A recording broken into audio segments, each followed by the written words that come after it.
You're listening to the Vancouver Whitecaps pre-match show. Once again, here are Asa Raymond and Colin Miller. Welcome back to the Whitecaps FC pre-match show on CKNW.com and 101.1 FM HD3. We're just moments away from kickoff at BMO Stadium. It is Game 3 between your Vancouver Whitecaps and LAFC. The series tied at 1 apiece, setting up for a tasty matchup here in Game 3. Winner moves on to face Seattle. Loser goes home. End of the season. It is time now for Colin's keys to victory. And the first key to victory is organization once again. Yeah, and I'm not apologizing for it, Asa, because you're playing against the best counter-attacking team in the MLS, and that organization I'm speaking about in particular is when we have the football. We have to be organized. So the Tristan Blackman, Branko Veselinovic, they have to be organizing the team from a defensive point of view when we're going forward. Really, really important key. When you talk about that organization, it was so important in the last match. What is it specifically that worked in that last game that you'd like to see them replicate here tonight? Yeah, it's an interesting question, Asa. I remember back to the times when Alphonso Davies played for the Whitecaps. There was almost every team in the MLS didn't suss it out. There was one team. Travis Rogers and DeMarco Farr. Monday morning at 9 a.m. after Greeny. You should get a tattoo of me. No. Why not? Why would I get a tattoo of you? Why not? Because we're partners. On your back, like Ernest, like Mike As soon as the Whitecaps won it, they got the ball straight to him, and they broke up the park, and he would cause havoc against the opposition. One team goes and defends against it. They're organised when they are attacking. And that pass out to Fonzie, as soon as he receives the football, he's getting nailed right away. So that breaks down that counter-attack right away. What is it? It's a baseball. It's got sunglasses and a stupid organised. Denny Bouanga, as soon as he receives it, wallop. There has to be a couple of players close to him right away. Second key to victory, according to Colin, positive start. Yes, very positive start. And that can be anything. That can be passes back. That could be keeping possession of the football just to get ourselves into the rhythm and that little bit of belief that is required to say, wow, but we're not here to make the numbers up. Or it could be a nice early goal. It could be a couple of corners. It could be winning the header for your Branko Veselinovic, and as I said, it could be Brian White, set up pass, next ball forward. It could be keeping possession of the football at all times. It could be a shot on goal, and finally it could be a goal to start us off. So that's what I'm getting at. If the players can all individually do that, then collectively we're off to a positive start. Third key to victory, according to Colin, well, 2 words, 1 player. Ryan Gauld.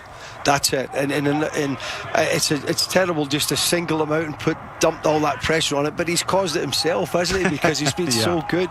But we have to keep the wee man involved in the game. We have to keep him, give him the football. Him and Stuart Armstrong. That's why they're in the team. They create things. As I said earlier, the weight of the pass, the consistency of the passes, what they're doing. I speak to the young boys and girls in the Abbotsford Soccer Association on a daily basis about the Whitecaps and let them know. Come and watch Ryan Gauld. Come and watch Stuart Armstrong. Come and watch these players, how consistent and how hard they work.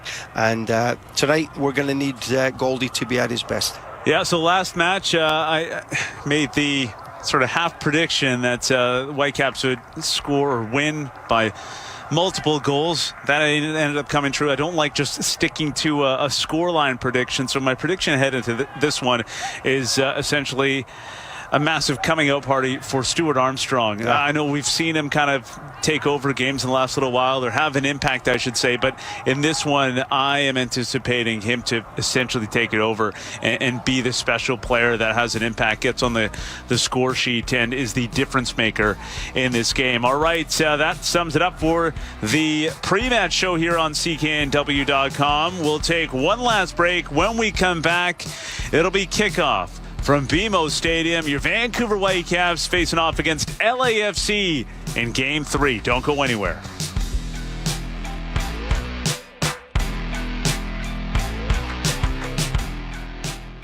Do you have a musty, damp, or smelly crawl space? Don't let it ruin your home and health.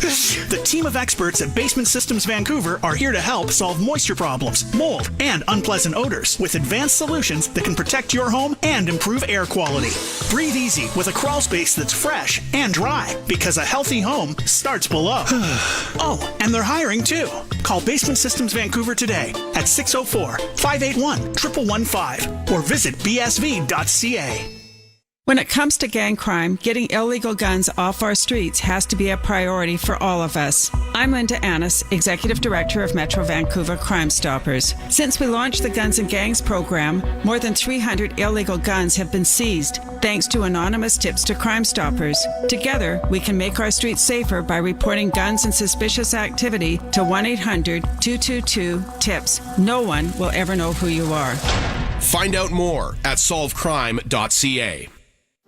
The flavors of Mexico, that magical spice blend, that kick from the perfect chili, that mole that transports you. It's what you've been searching for, and once you find it, you've got to have it. We get it, and we'll get it for you every single time. Because at Don Chendo, we know that favorite recipe has to be just as good the next time. Don Chendo Mexican products. For your restaurant, your store, or your home, we'll bring you a piece of Mexico. DonChendo.com. Up your game with the Court Rally shoe by New Balance. It's one of the many tennis-specific shoes you'll find at the New Balance store in Delta, Richmond, and Langley. The experienced staff will be sure to get the right pair for you. My team is dedicated to professional shoe fittings that support your activity. For over 50 years, Budget Auto Centers has built their reputation on trust, keeping your vehicle safe and on the road. Start your next road trip at Budget Auto Centers, BC's auto repair experts, with 25 locations in BC. Budget Auto Centers. Hey, Trev, Eagleview Golf Range is now open. They bought and updated the old Peace Arch Golf Center. There are new mats, balls, a new dispenser, and a brand new large putting area. Plus, an upper practice level and a new sitting area. What are we waiting for? We gotta go back and hit a few. Go see the new facilities at Eagleview Golf Range at the corner of 172nd Street and 8th Ave in South Surrey. For a limited time, your first small bucket of balls is free if you mention CKNW. EagleviewGolfRange.com. How much Sea Lovers fish and chips is all you can eat? All you can eat fish and chips plus bottomless pop, just $19.99 plus tax. Now until November 19th, Sea Lovers will donate 50 cents from every all you can eat sold to the CKNW Kids Fund. Visit c-lovers.com. Hi, I'm Bob at Drain Rock Industries. With heavy rains on their way, now is the time to have your perimeter drainage service to prevent a flood. For all your drainage needs, call 604-582-7522. Drain Rock Industries, your family-owned drainage specialist.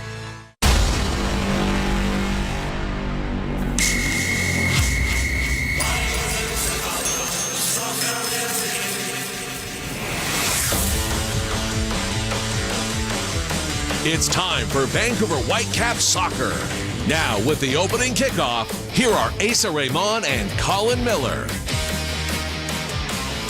Hello and thank you for tuning in wherever you are. However, you are joining us for tonight's Whitecaps FC broadcast on CKNW.com and 101.1 FM HD3. It is Hollywood drama on the pitch tonight as Vancouver heads into Game 3 of this best-of-3 playoff series against LAFC. Like the final act of a classic film, everything's on the line. Both teams are here for a shot at glory or the bitter taste of a season cut short. And they're all white kits. The Whitecaps going from right to left as we see it, and it is in their classic black strips that the LAFC side will kick things off, going from left to right. It is played back to Hugo Lloris and immediately up the park. I'm Asa Raymond, happy to be joined in the commentary booth by Mr. Colin Miller. Oh, just looking at that challenge there, Ryan Gauld took a sore one right from the offset. Both players still down there, but seconds into this one, early ball into the box. It's going to fall to the foot of Berhalter just at the edge of the 6, and now play will be halted by the referee for today's match. The man in the middle, Joe Dickerson, just seconds in to this match, and we've got Long down. The ball got a little bit away from Ryan Gauld, and it was just a coming together of knees there, Colin. Yes, it was. It looks a sore one. The big lad Long, the big centre-back for LAFC's. Just definitely, it was you're right, Ace. It was a poor touch from Ryan Gauld, actually. It just got away from him, as you said, and it was right knee to right knee, a collision. But looks like Gauldy's okay. And I see the big captain of LAFC, Long, is up and good to go as well, thankfully. So both players are keen to get going again. Joe Dickerson, the referee for tonight's match. Jeremy Chieso and Callie Smith, the assistant referees. Armando Villarreal, the fourth official. VAR handled by Chris Penso. Caps in possession once again. Yohei Takaoka has it inside his own 18. Lifts his left arm and sends it forward. It's headed away by Hollingshead there. Caps come up with it on the knockdown and then give it up before getting it right back, and it's played back to Tristan Blackman. The right side of the back three when the Caps are in possession. Pedro Vite getting his first touches. Fafa Pico on the near side. He's tripped up, brought down, and now I can tell you the starting 11 for your Vancouver Whitecaps. Yohei Takaoka in goal. Sebastian Berhalter on the right side of the back four when defending. Veselinovic, Blackman in the middle of the park, and then it is Sam Adekubi on the left side of that back four when defending. Armstrong, Kubas, Vite, the middle three. Fafa Pico, Ryan Gault on the outside with Brian White down the middle. Well, it's been a good start from the Whitecaps. They've kept a lot of possession, not in the attacking third, if you like, Asa, but certainly showing a bit of composure on the football. LAFC just holding a sort of mid-block, if you like, with their front three. But I like the start of the Whitecaps. Been very positive. Ball chipped forward towards Brian White, headed away, now chested down by Kubas for Armstrong, popped over for Vite, knocked down neatly for Ryan Gault. He pushes it out wide to Berhalter. Early ball into the box. It's going to go at over the end line, out for a goal kick. He was looking for Fafa Pico at the back post. He'll be disappointed with that ball in the box there, Sebastian Berhalter, because it was a good chance for the Whitecaps. Good build-up. One thing that I did notice in the game at BC Place, Asa, was how many times the Whitecaps won the second ball in midfield. And it started already again here tonight. Anything that's been played up, the Kubas and Armstrong and Vite, they've been first to the ball right away. It's such an important part of the game. Fafa Pico just had a talking to from the referee after he was jawing with an LAFC player. Just a bit of banter, I'm sure, but it was interesting. Kind of reminds me of something that Vanni Sartini talked about in the lead up to this game, saying that Fafa Pico is a bit of a performer. Yes. And this is probably the perfect stage. Absolutely, yeah. I like how he used it as well. He was very positive about Pico, and it's got to be a foul. It was a challenge from behind on Sam Adekubi. It is a foul. Free kick coming for the Vancouver Whitecaps. Oliveira guilty of that foul. Free kick taken quickly. Yeah, Peacock being a bit of a singer, a bit of a dancer, a bit of a jack of all trades from the entertainment side of things. So sounds like a bit of a character. Certainly a big part of the success of the Whitecaps this season, Fafa Peacock. I'm a fan of the lad, I must admit. He definitely looks engaged, turned on for this one. How could you not be? Yeah. Game 3 of the best of 3, tied at 1 apiece. Caps in possession. Vite knocks it back to Sam Adekubi inside his own 18. He'll lay it off for Yohei Takaoka, and a first-time clearance. Fafa goes up for it, gets over him, and Brian White tries to bring it down. It's knocked away and just popped up into the air. Marlon Santos is going to head it towards the sideline, and then it's thumped forward. Back into the air. Veselinovic heads it towards Brian White. Hard challenge from behind. Got out for a Whitecaps throw just on the LAFC side of half, near touchline. It's great, and it's Palencia. It looks like it's having a wee tussle with Fafa Peacock on this Whitecaps left-hand side of the pitch. I love that. I love to see that little battle there going on, and Brian White already making his physical presence felt. A big, strong challenge there with Santos, who's a big unit, Asa, and Brian White not backing down in any way, shape or form. We're going to need that physical presence all night long. Brian White's pass intended for Vite was intercepted, but he works hard to get it back. Armstrong now trying to retain possession. He loses out. Now Palencia turns back and plays it back to Chanot. Yeah, both teams just sort of feeling each other out here a little bit, aren't they? They're just LAFC. It's different for them playing in this system. It's definitely a back five when they've lost possession, Asa. So that's a slight difference in how they've approached the game. Again, a real compliment to the Whitecaps for sure. Marlon has it the right side of the back three for LAFC. Chanot now long. Back to the keeper, Hugo Lloris. Lifts it to the near side for Palencia. Brings it down neatly. And Sam Adekubi, hard challenge. Thought he got ball, and Matty Bogusz goes down. It's going to be a free kick for LAFC on their own side of half. Yeah, I don't mind that. Sam just getting a wee challenge in nice and early. Gives Bogusz a little bit of a dull one, just to let him know that, yeah, you're not going to get all your way tonight, because this Polish lad is a talented player. Goodness me, what a good player he is. Long ball to the far side, left side of the LAFC attack. And now they do have possession. Denny Bouanga steps inside the 18, toward the end line, and then just fires it wide of the near post. A warning shot from LAFC for the Whitecaps defense. Yeah, breaking down Bouanga again, the key component for the LAFC. Whitecaps will be disappointed because he's actually skipped past Andres Kubas and Sebastian Berhalter at the same time, and then he goes to the outside of Tristan Blackman, who does a good job actually of keeping him to the outside. Bouanga shoots from the left-hand side on his weaker left foot, to be fair, and hits the side netting of the Whitecaps. Yeah, I guess in those instances, Colin, it's damage control. You know he's coming in at you, and you probably just try to usher him to the outside. Yes, very much so. Yeah, you certainly can't show him onto his stronger right foot, Asa. Long ball forward. Now brought down. Armstrong had it back. He was brought down. Free kick coming here for the Vancouver Whitecaps. Fair distance from goal, quite central, about 40, 45 yards away. But maybe something from the training ground to set up an opportunity here in the 8th minute of this match. 0-0 between your Vancouver Whitecaps and LAFC. Yeah, the Caps have been good. There's been a lot of organisation goes into their set plays, as we know, on the training ground. So looks like Ryan Gauld and Pedro Vite over the ball here. Very central, probably about 40 yards out, I'd say, 45 yards out. Vite plays it short to his right for Stuart Armstrong. He's going to send it into the box. It's headed away by Long. Tillman has it now, and he plays it forward into space. Kubas is able to track it across and just clear it away. Yeah, great cover from Kubas. Eh? Yeah, and just reset now. Yeah, no nonsense at all. Ryan Gauld was great, just passed on the runner. So long throw, quick throw. Bogusz went down, no call. Caps come up with it. Vite tried to pick out a pass in the middle of the park. It was headed away.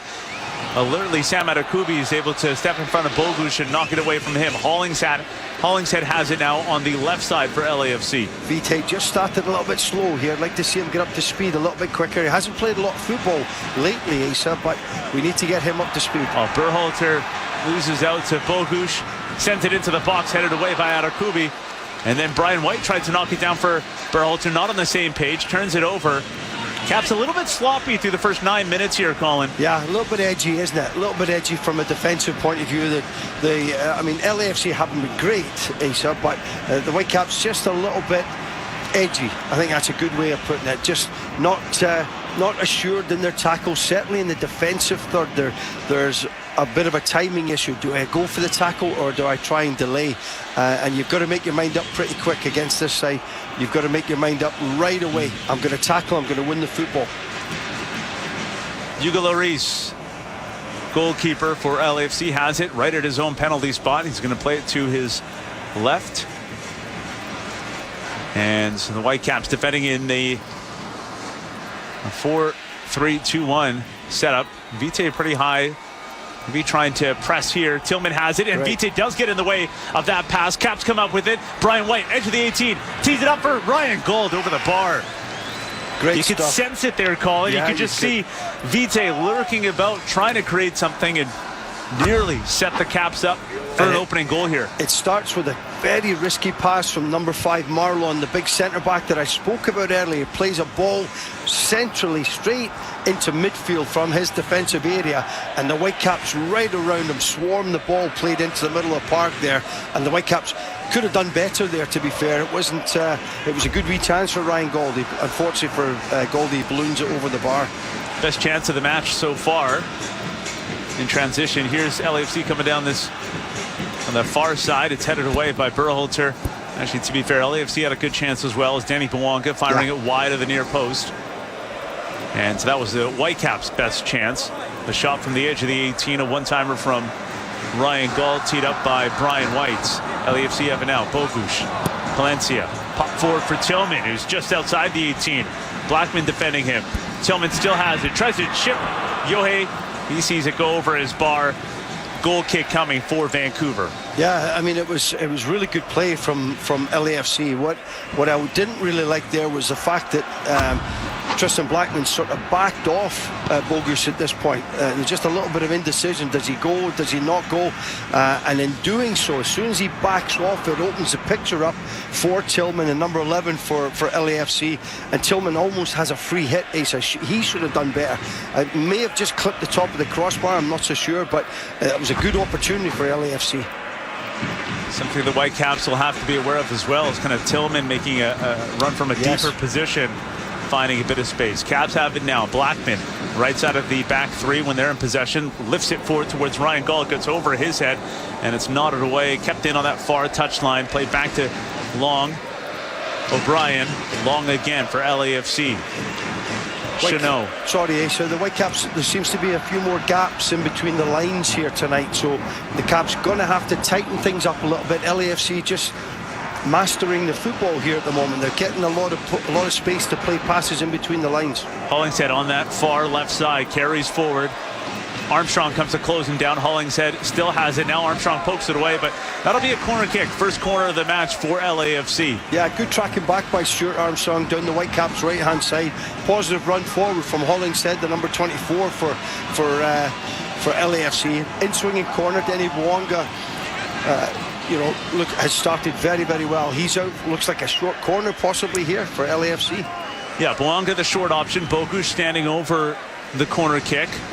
On the left side for LAFC, to the right of Yohei's goal as he's looking out, lifted into the area, edge of the 6, headed away by Veselinovic. Bwanga's going to bring this down about 40 yards from goal on the far side. He's able to turn, tries to slip it ahead, and that's well read by Berhalter. Doesn't have any options ahead of him. He's going to weigh his options. Rather, that's Armstrong. Lift it forward towards Brian White, and then that's headed away. And then flicked on by Long. Appeals for offside. Not going to get it. Whitecaps player went down. Armstrong has it on the far side and just waiting to see. Yeah, he's going to knock it out intentionally as the Whitecaps player. It's I think it's Berhalter's boots come off. Yeah, he's lost his boot. Thankfully I thought he'd maybe landed wrongly on his ankle there at one point, but just the fact his football boot has come off here. That's okay, because you can put those back on. Yes, absolutely. 14th minute of this match, 0-0 between your Vancouver Whitecaps and LAFC. Good little chess match through the first 14 minutes here. It is. I totally expect the game to open up here, believe it or not. I don't see this being a chess match all night long. I expect to see the teams start to have a real go at each other. Who's going to be the aggressor? Who's going to throw the first punch, if you will, Colin? I think LAFC will be. Because they're at home. There's a big crowd here, obviously cheering them on. So the impetus is on them to go and attack and be very positive. So I can see them maybe being a wee bit more aggressive, if you like, going forward. Bwanga takes the throw, tosses it to Tristan Blackman. Nice fair play, and we are underway once again. Blackman has it. Right side of the back three when the Caps are in possession. Plays it to central defender Veselinovic. Vite has it. He's able to turn, waiting for some support. Fafa comes over. And Scott Palencia nipping at his heels. He pokes it away. Oliveira has it now. Kubas able to win it back. Fafa comes across as well. Pico has to slip it towards Sam Adekubi. Took a deflection. It's gone out for a goal kick. And then this high press from LAFC, very intentional here. Absolutely. This is how LAFC started the game in the second half at BC Place, Asa, without getting all the clear-cut chances, because they did have a couple of chances. They've had one or two little sniffs around the goal in this opening 15 minutes, but certainly more aggressive from a defensive point of view, LAFC here right from the start. Caps have it again. I guess at some point, Colin, with this high press, you probably expect the Caps to skip it, but you got to win those balls forward that they've played. Haven't come up with it yet. It's played back to Yohei Takoka. He will send it forward towards Brian White, and it's headed away. Tillman has it, and then that's knocked away, but foul and a free kick coming.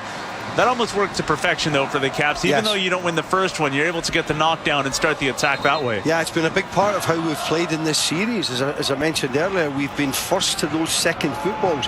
If the ball has been knocked down by one of the LAFC centre-backs, invariably it's a Whitecaps midfield player that's picked that second ball up. But LAFC winning a free, getting on with it. And now it's launched forward towards Oliveira. He does just enough to keep it in, but Yohei Takaoka is going to be able to just pick that up as it rolls comfortably into his hands. I tell you, he had the old go gadget legs there, didn't he, Oliveira? I thought for sure that was going out for a goal kick. I don't know how in the world he managed to keep it in, but it shows you the attitude of the LAFC players here tonight. So the Whitecaps have matched it. I'm not saying we're not doing well, but I'd love to see us get more. How was that for a ball forward? Ryan Gold touches it down for Stuart Armstrong. Gold has it, edge of the 18, plays it out wide to his left for Fafa Pico, puts it onto his right, lifts it into the box, that's cleared away. Berhalter, or Kubas out wide to Berhalter. Scudder by that far corner flag, waiting for options, shielding off his man. He's won a throw-in at least, a chance for a long throw here for Vancouver. Yeah, I'd love to have seen Ryan Gold have a shot there, Asa. It was great play. I think it was Veselinovic that played the ball forward, and then it was, I think, Goldie that flicked it on, or maybe Brian White into Ryan Gold there. Lovely little bit of football. And the Whitecaps, I thought as soon as he went onto his left foot, I thought he was going to have a strike there, but he played it out wide to Fafa Pico on the left-hand side. Yeah, as did I call in. And then Fafa's ball into the box, just a little behind Gold as well. Here's the long throw from Blackman, headed away by Hollingshead. First man, Stuart Armstrong is able to knock it back to Kubas. Caps can reset here. Berhalter has to turn back all the way back to his keeper, Yohei Takaoka. Two hands out from Andres Kubas to slow things down as they'll get their shape once again. We're seeing Blackman and Veselinovic jog back. Yohei Takaoka still has it. He plays it on the deck for Kubas inside his own 18. He'll carry out of it now. He's got Berhalter to his right, plays it to him. And he's going to send this forward towards Brian White. Actually, Ryan Gauld. And it's headed away by Long. Played back to Long and launch this straight up into the air. Fight for it. And Stuart Armstrong comes up with it. Kubas now. It's good from the Whitecaps, isn't it? Once again, Kubas playing such a pivotal role in the middle of the park. First of things, just being that little nuisance, that aggressor, somebody gets under the skin of the opposition all the time, just winning things and keeping it simple. Plays it to Stuart Armstrong there. All right, play down that right channel. Brian White has it, edge of the 18. Turns back, lays it off to his right. Early ball into the box. This is another high one, straight up into the air, headed away by Palencia. Oliveira flicks it on, and Samad Akubi wins that header. Ryan Gould's going to knock it wide to his right for Armstrong. Armstrong shot over the bar. Yeah, Didn't miss by too much. Great challenge from Samad Akubi. What a brave challenge that was. He wins the header. The ball gets knocked down to Ryan Gould, I believe it is. He plays a square pass to his right to Stuart Armstrong. Ball's kind of not quite settled for him, and he takes a first touch, and unfortunately for the Whitecaps, his shot goes over the crossbar. But that was really, really important play from the Whitecaps, because we were first to that second ball again, and it created a chance for us. Caps getting it again, an error pass forward down that left side for LAFC. Caps come up with it. They'll send it right back. Long's going to chest this down, and he's closed down quickly, and Caps almost creating another turnover. LAFC do come up with it, but now they've given it right back. It's Kubas getting in the way of the pass. Vancouver taking over this game now. Yeah. Vite, Kubas, knocked back to Veselinovic, and a chance for them to attack down this left side. Atakubi's got a bit of space. He'll carry it forward into the LAFC side of half. Play it forward for Fafa. Get it right back. Caps have settled into this game. 20th minute of this match. 0-0 between your Vancouver Whitecaps and LAFC. Yeah, I agree, Asa. The Whitecaps look on the ascendancy here at the moment. Can never become complacent playing against this team, but we've been really assured in this opening 20 minutes. It's been a really solid defensive performance, and that's what's going to be required. Our fans listening might be a wee bit frustrated that we've not scored already, but there's a job of work to be done, and we've started ever so well here. Yeah, I think the Whitecaps did a good job kind of weathering that early emotional start for LAFC, being the home side, and the Whitecaps have settled into it. Berhalter dropping it back for Kubas. Now Vite, middle of the pitch, lays it off for Samad Akubi. He'll carry forward into the attacking third now. The left side for Fafa Pico, cuts onto his favorite right, lays it back for Pedro Vite, who was asking for it. He'll just play it square for Kubas and get it right back. Yeah, a little bit as the Whitecaps are going down the left-hand side there, Samad Akubi. I'm looking in the box, and there's only Ryan Gould and Brian White against 5 LAFC defenders. We may need to commit one more player forward into that 18-yard box. Well, we've seen this pretty tiki-taka stuff down that right side before they've turned it over. Boanga has it. Vite misses out on that first challenge. Stuart Armstrong just laid a shoulder. Didn't see much in that. It's gone out for a throw. Yeah, but maybe a free kick as well. It's clever from Stuart. He just steps into Bouanga, catches him off balance, and gives a free kick away. A very good professional foul, but it's not one of those where he's going to get himself unnecessarily booked, Asa. Yeah, wasn't much in that. But here's Palencia on the near side for LAFC. Played inside for Tillman. Kubas comes to close him down and almost creates a turnover. Brian White almost intercept that pass. Instead, it's O'Brien pushing it out to the left side for Hollingshead. He carries forward, tries to play centrally, but that's picked off by Kubas. And then Brian White tried to knock it down for Ryan Gold, just off the mark. LAFC have it again. Matty Bogusz. Edge of the 18. Atakubi with him every step of the way. Bogusz has to turn back. Kubas getting stuck in once again, but Oliveira came up with it.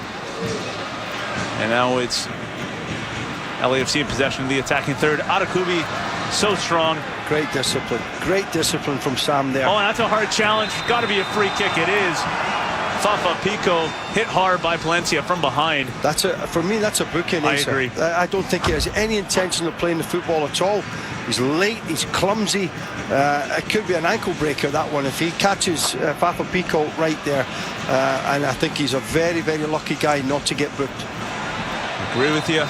I think that he was intentionally trying to just stop the attack. Yes. The counter there for Fafa Pico and the Vancouver Whitecaps. Effectively did so. Caps have it now. Vite on the near side. Pushes ball forward. That Fafa was just not on the same page. It's okay, though, because the Caps have a throw-in on the near side. The attacking third. I think Fafa just kind of peeled off that run that Vite initially saw. But what I liked about it was in behind Fafa Pico was Brian White. He was the next player who could have been a danger, and that's why the ball got played out of bounds for the Whitecaps throw in there, Asa. So that's what I'm talking about. We need to commit players forward. Yes, we certainly do if we want to score goals. Now we've got a long throw in from the left-hand side here from Tristan Blackman. Blackman kind of drove the last long throw from the other side. This is on the near touch line. Sort of in line with the top of the 18. Caps do have the big bodies in the box. This is a long throw near the penalty spot, headed away.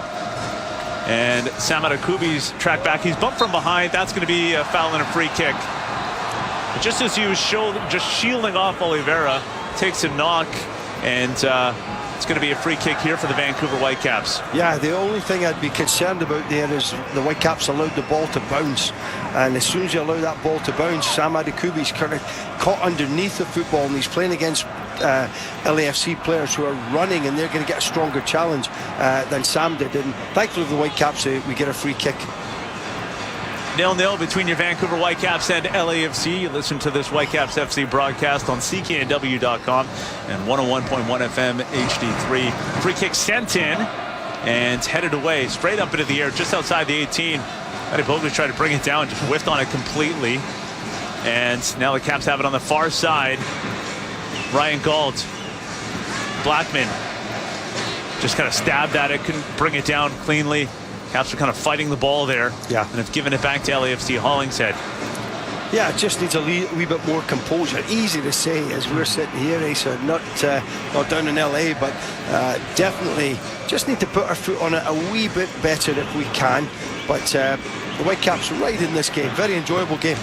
Long, sends it long towards Bouanga. Berhalter right there with him, just challenging just enough. And it's going to be a throw-in, I think, for the Vancouver Whitecaps here. Bouanga probably getting frustrated now. 25 minutes played, and he's had the one look where he kind of danced through a couple Whitecaps defenders.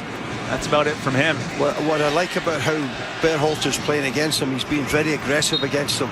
And I recall, if I'm not mistaken, Asa, Bouanga getting booked at BC Place because he didn't fancy the treatment that Sebastian Berhalter was giving him.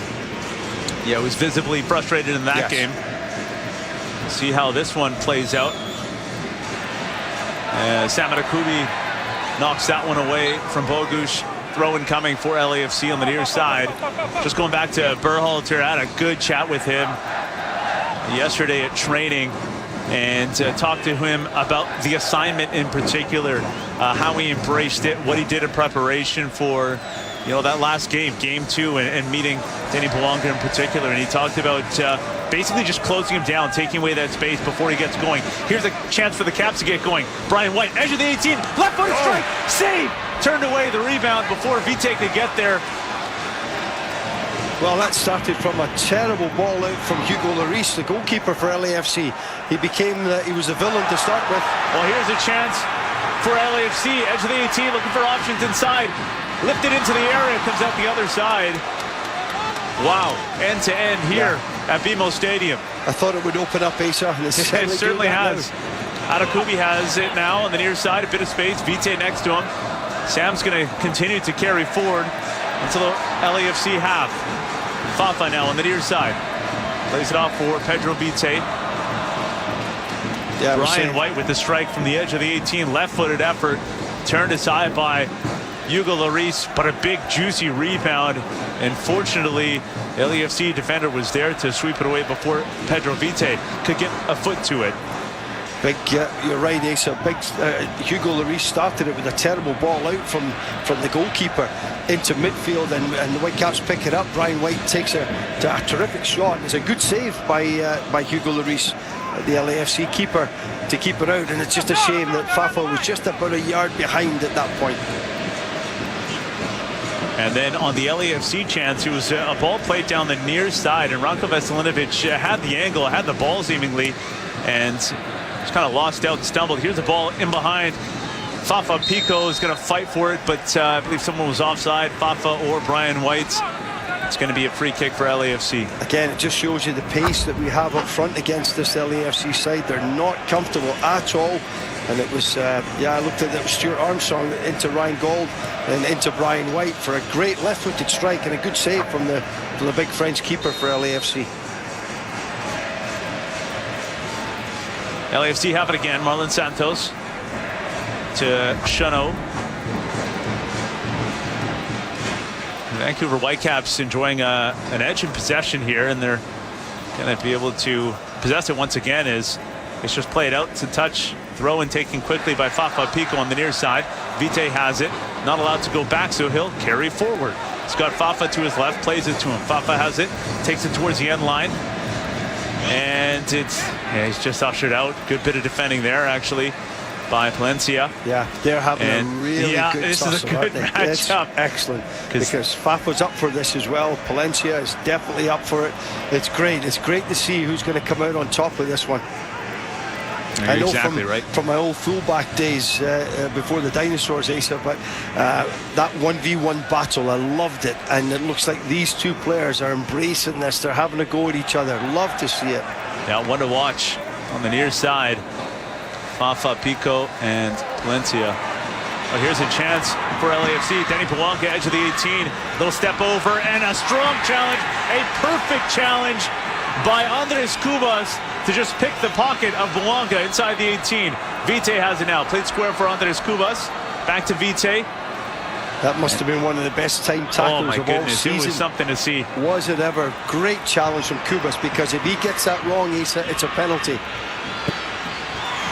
Played forward now. Knocked down, but illegally deemed by the referee by Berhalter. We'll get a look at the replay now, as it was a quick attack. I do wonder if Bouanga was offside. There was appeals from Blackman. And to their credit, Whitecaps continue to defend. Yes. Chance here. Headed away by Tristan Blackman, edge of his own 18. Sam Adakubi is going to send this forward towards Ryan Gold. He tried to flick it on. Santos comes up with it, though. And now Danny Bouanga. Played inside for Oliveira. It's kicked away as far as O'Brien. They'll try the left side now. Hollingshead. Bogusz just ahead of him. He'll play it to him. Matej Bogusz on the left side for LAFC. Can't believe we're 31 minutes into the game already, Asa. It has flown by. Palencia now. Square for Tillman. O'Brien. Brian White does well to track back. Almost nipped it away cleanly. Instead, O'Brien got it back, and now Santos tried to hit the long diagonal. That's knocked away by Stuart Armstrong, but then Brian White couldn't bring it down. Didn't really have any options to lay it off either. It's given back to LAFC. Santos now. Tillman inside that center circle. Played back to Chanot. Now Long. Tillman wants it again. Gets it. Plays it down the left side. Strong challenge. Advantage allowed. Matty Bogusz attacking third. Danny Bwanga. And just cleared away by Berhalter. As far as Hollingshead. Still in the attacking third for LAFC. Played down the left side. And driving effort. Blocked. LAFC with it just at the edge of the 18. Disciplined defending here. Armstrong comes up with it, tries to play it forward. He does connect with Fafa Pico, but the Caps don't have any outlet really. Nowhere to go with it. Let's give it back to Tillman. Sorry, Ace, I love what you said there. Disciplined defending by the Whitecaps, and it has been. A lot of numbers back. Brian White's 35 yards away from his goal, so a lot of Whitecaps jerseys back behind the ball here. Santos now. Back to Chanot. Long. Just on the Whitecaps side of half. Weighs his options. Plays to O'Brien inside the center circle. Back out to the left side for LAFC. 32 minutes played at BMO Stadium. 0-0 between your Vancouver Whitecaps and LAFC. Ball lifted into the box. Nice ball. Bwanga brings it down. Now cleanly. Fight for it. It's gone out. It's going to be a goal kick for the Vancouver Whitecaps. Yeah, just looking at how LAFC are attacking here at the moment. That was Bogusz who passed the ball from a midfield area. He's supposed to be their number 9. He's supposed to be their centre forward here tonight. So if he's going to drop in deep as into the Whitecaps midfield, that's one less player we have to deal with there. Sure, you have to match runs from the middle of the park. I can't see LAFC being overly pleased with this. I see Oliver Giroud coming on at some point to be the genuine number 9 for LAFC. But the Whitecaps will be delighted with this because a lot of the game, for the most part, has been in front of the Whitecaps, and all the players will be delighted to just keep this LAFC side at bay. A really, really disciplined defensive performance. Yohei Takaoka with the long ball forward. Knocked down by Fafa Pico. The Caps had it for a moment, but fighting for it. Now Vite plays it square for Gauld. He's going to lift it forward towards Fafa Pico for him to chase edge of the 18, just inside the 18. It's knocked away. It's going to be a Whitecaps throw, though, on the near touchline in the attacking third. So a chance for a long throw here from Tristan Blackman. And again, I'm chuckling away. I'm looking at Palencia, the number 14, the right back, coming up against Fafa Pico, and both. There's no love between the two of them, but fair play to the right back there for LAFC. He kicks the ball out of bounds under great pressure again from Fafa Pico. Here comes the long throw from Tristan Blackman. Brian White inside the 6-yard box for LAFC. And Veselinovic has joined him. There's a long throw. This one a little bit more direct. Flicked on. And then Oliveira played it square for Denny Bwanga. He tries to just kind of feed it to himself. Kubas is able to get there and lift it forward nicely for Stuart Armstrong. Takes it, sends it into the box. Brian White's gone up where it's headed away before it gets to him. Fafa Pico's going to try to bring this down. Poke it ahead to himself. That's nodded away. Vite, edge of the 18, right-footed effort. That's blocked. Out wide to Stuart Armstrong. Overlapping run coming. Plays it there to Berhalter. Lifts it delicately. That's headed away by Hollingshead. Bogusz is going to nod it on. And then volley towards goal, almost flicked on by Brian White. It's gone out for a goal kick. Great little spell of pressure, wasn't it, from the Whitecaps? Goodness me. The ball's like a wee pinball going about that in that area, but the Whitecaps were well on top at that stage. Great little run forward from Sebastian Berhalter. Just a little clip into the middle of goal, 6-yard box. Ball's cleared, not very well by Bogusz, I think it was, and it's a full-size volley there for, Adekubi catches it quite well. He does. He hits it well, and I'm a little bit surprised that Brian White didn't get a piece of it. He tried a little back heel right around the penalty spot. Would have taken something special to beat Hugo Lloris from there, but a little surprised he didn't at least get a piece of it to ask something of the keeper. Yeah, great little spell of pressure from the Whitecaps, and the Whitecaps got away with one there because Kubas sort of interfered with the run of Bwanga there at that point because they were through on a real genuine break. Sam Adekubi just whiffs on a clearance. He's done well to fight back, get it back, and just play it forward towards Fafa Pico. Does well to bring that down middle of the pitch, and then lays it off for Stuart Armstrong. Pushed out to the right side for Berhalter, and he's going to retreat with it. Just retain possession here. Yeah, 35 minutes played at BMO Stadium, 0-0 between your Vancouver Whitecaps and LAFC. Really composed, disciplined performance from the Whitecaps throughout the side. I mean, there's a lot of real positives here. Vite has it now, steps over half, plays it centrally for Ryan Gauld. Sidesteps a couple, he's brought down. Free kick coming for the Vancouver Whitecaps. Yeah, Tillman just clips him there. Referee having a quiet word in his ear, just say no more of that. It is a definite free kick. Not a bookable offence, I wouldn't say that, Asa, but certainly a free kick against Ryan Gauld. That just sort of tripped him, swept the foot, and it's a short free kick taken quickly. Caps want to get on with it. Stuart Armstrong back to Blackman.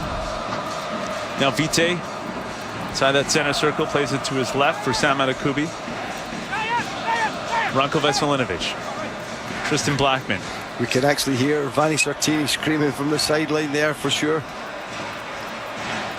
Yeah, you know they can hear him on the pitch as well. Yes. From end to end. Veselinovic plays it to his right for Tristan Blackman. Still on the Cap side of half. Play forward for Fafa Pico. Neat little touch ahead for Stuart Armstrong. Played centrally for Brian White. He couldn't hold it up though. And he's turned it over. That was close to something special. Berhalter heads it away. Caps fighting to get it back. And they have Ryan Gauld. Turns with it. Carries forward. Played square for Pedro Vite. Turns, pushes it out to his left for Sam Adekubi. Lifts it in towards the back post. And Fafa went up for it. It's headed away before it gets to him. And Stuart Armstrong had it for a moment. It was poked away and then kept in on that far side. Good bit of defending there from LAFC. Yeah, it was. I think it was a big lad, Bwonga, again, back doing some defending. I don't mind that, Asa, at all, when you've got your most potent attacking threat clearing the ball off the goal line. Nice little touch ahead for Fafa Pico down the right side this time. He lifts it into the area and is brought down. Brian White's going up for a header. He wins the header. Does well so that Kubas is able to get it. He knocks it over to Adekubi. Now back to Veselinovic. This has to be frustrating for LAFC. Caps in complete control here. Yeah, they can't find a way through at the moment. They just don't look like, I'm touching wood when I say this, so the LAFC, it looks like it could be just a mistake if they're going to, by the Whitecaps, if LAFC are going to score. Really, really strong road performance here. Adekubi. Kubas. Vite. Right back to Sam Adekubi. 0-0 though between your Vancouver Whitecaps and LAFC. Tristan Blackman has it now just on his own side of half. He's going to play it to Ranko Veselinovic. And now Sam Adekubi to his left. Ryan Gauld right back. And it's a higher press coming here from LAFC. It's played back to the keeper, Yohei Takaoka. First time ball forward, just launches it towards Brian White. I think he got ahead to it. Fafa Pico's going to chest it down middle of the park. Looked like he was running out of real estate. Almost slipped past Santos. Just got enough of it. In the end, LAFC come up with it. But he just showed you the quality of the ball forward from Yohei Takaoka. He kicks the ball, like a mule. It's unbelievable. It's the distance he's got for that clearance there. Well, Whitecaps getting a little stretch here, though. Palencia brought it down, played square for Tillman. And now O'Brien, and that pass is going to be picked off by Ryan Gauld.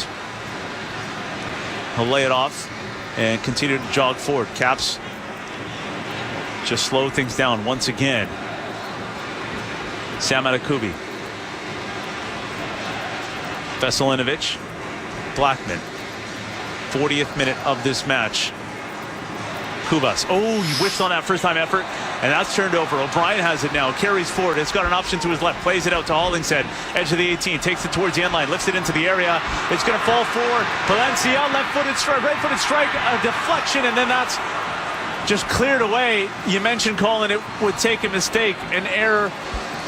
And it was certainly that led to this chance for LAFC. It certainly was. And of all people, Andres Kubas is the one who's guilty of giving the ball away there. But the Whitecaps now have to defend this long throw.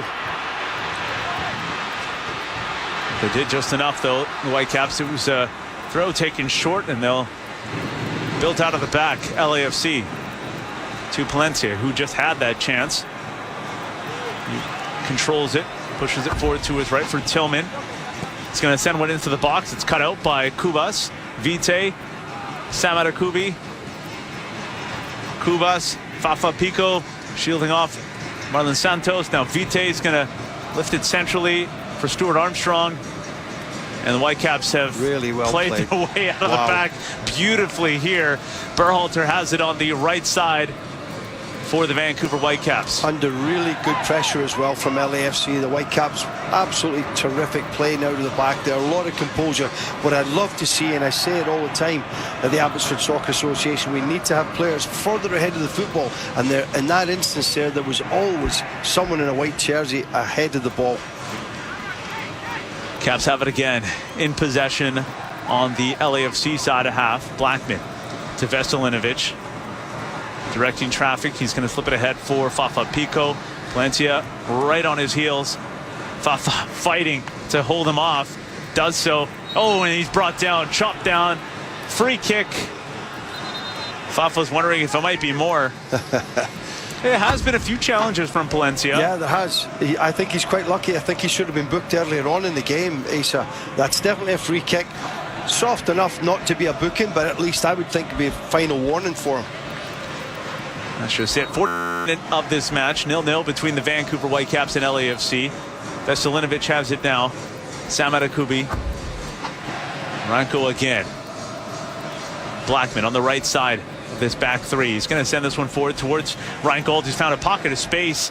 And he tries to send it ahead for Brian White. Clips the keeper. Just wide of the post.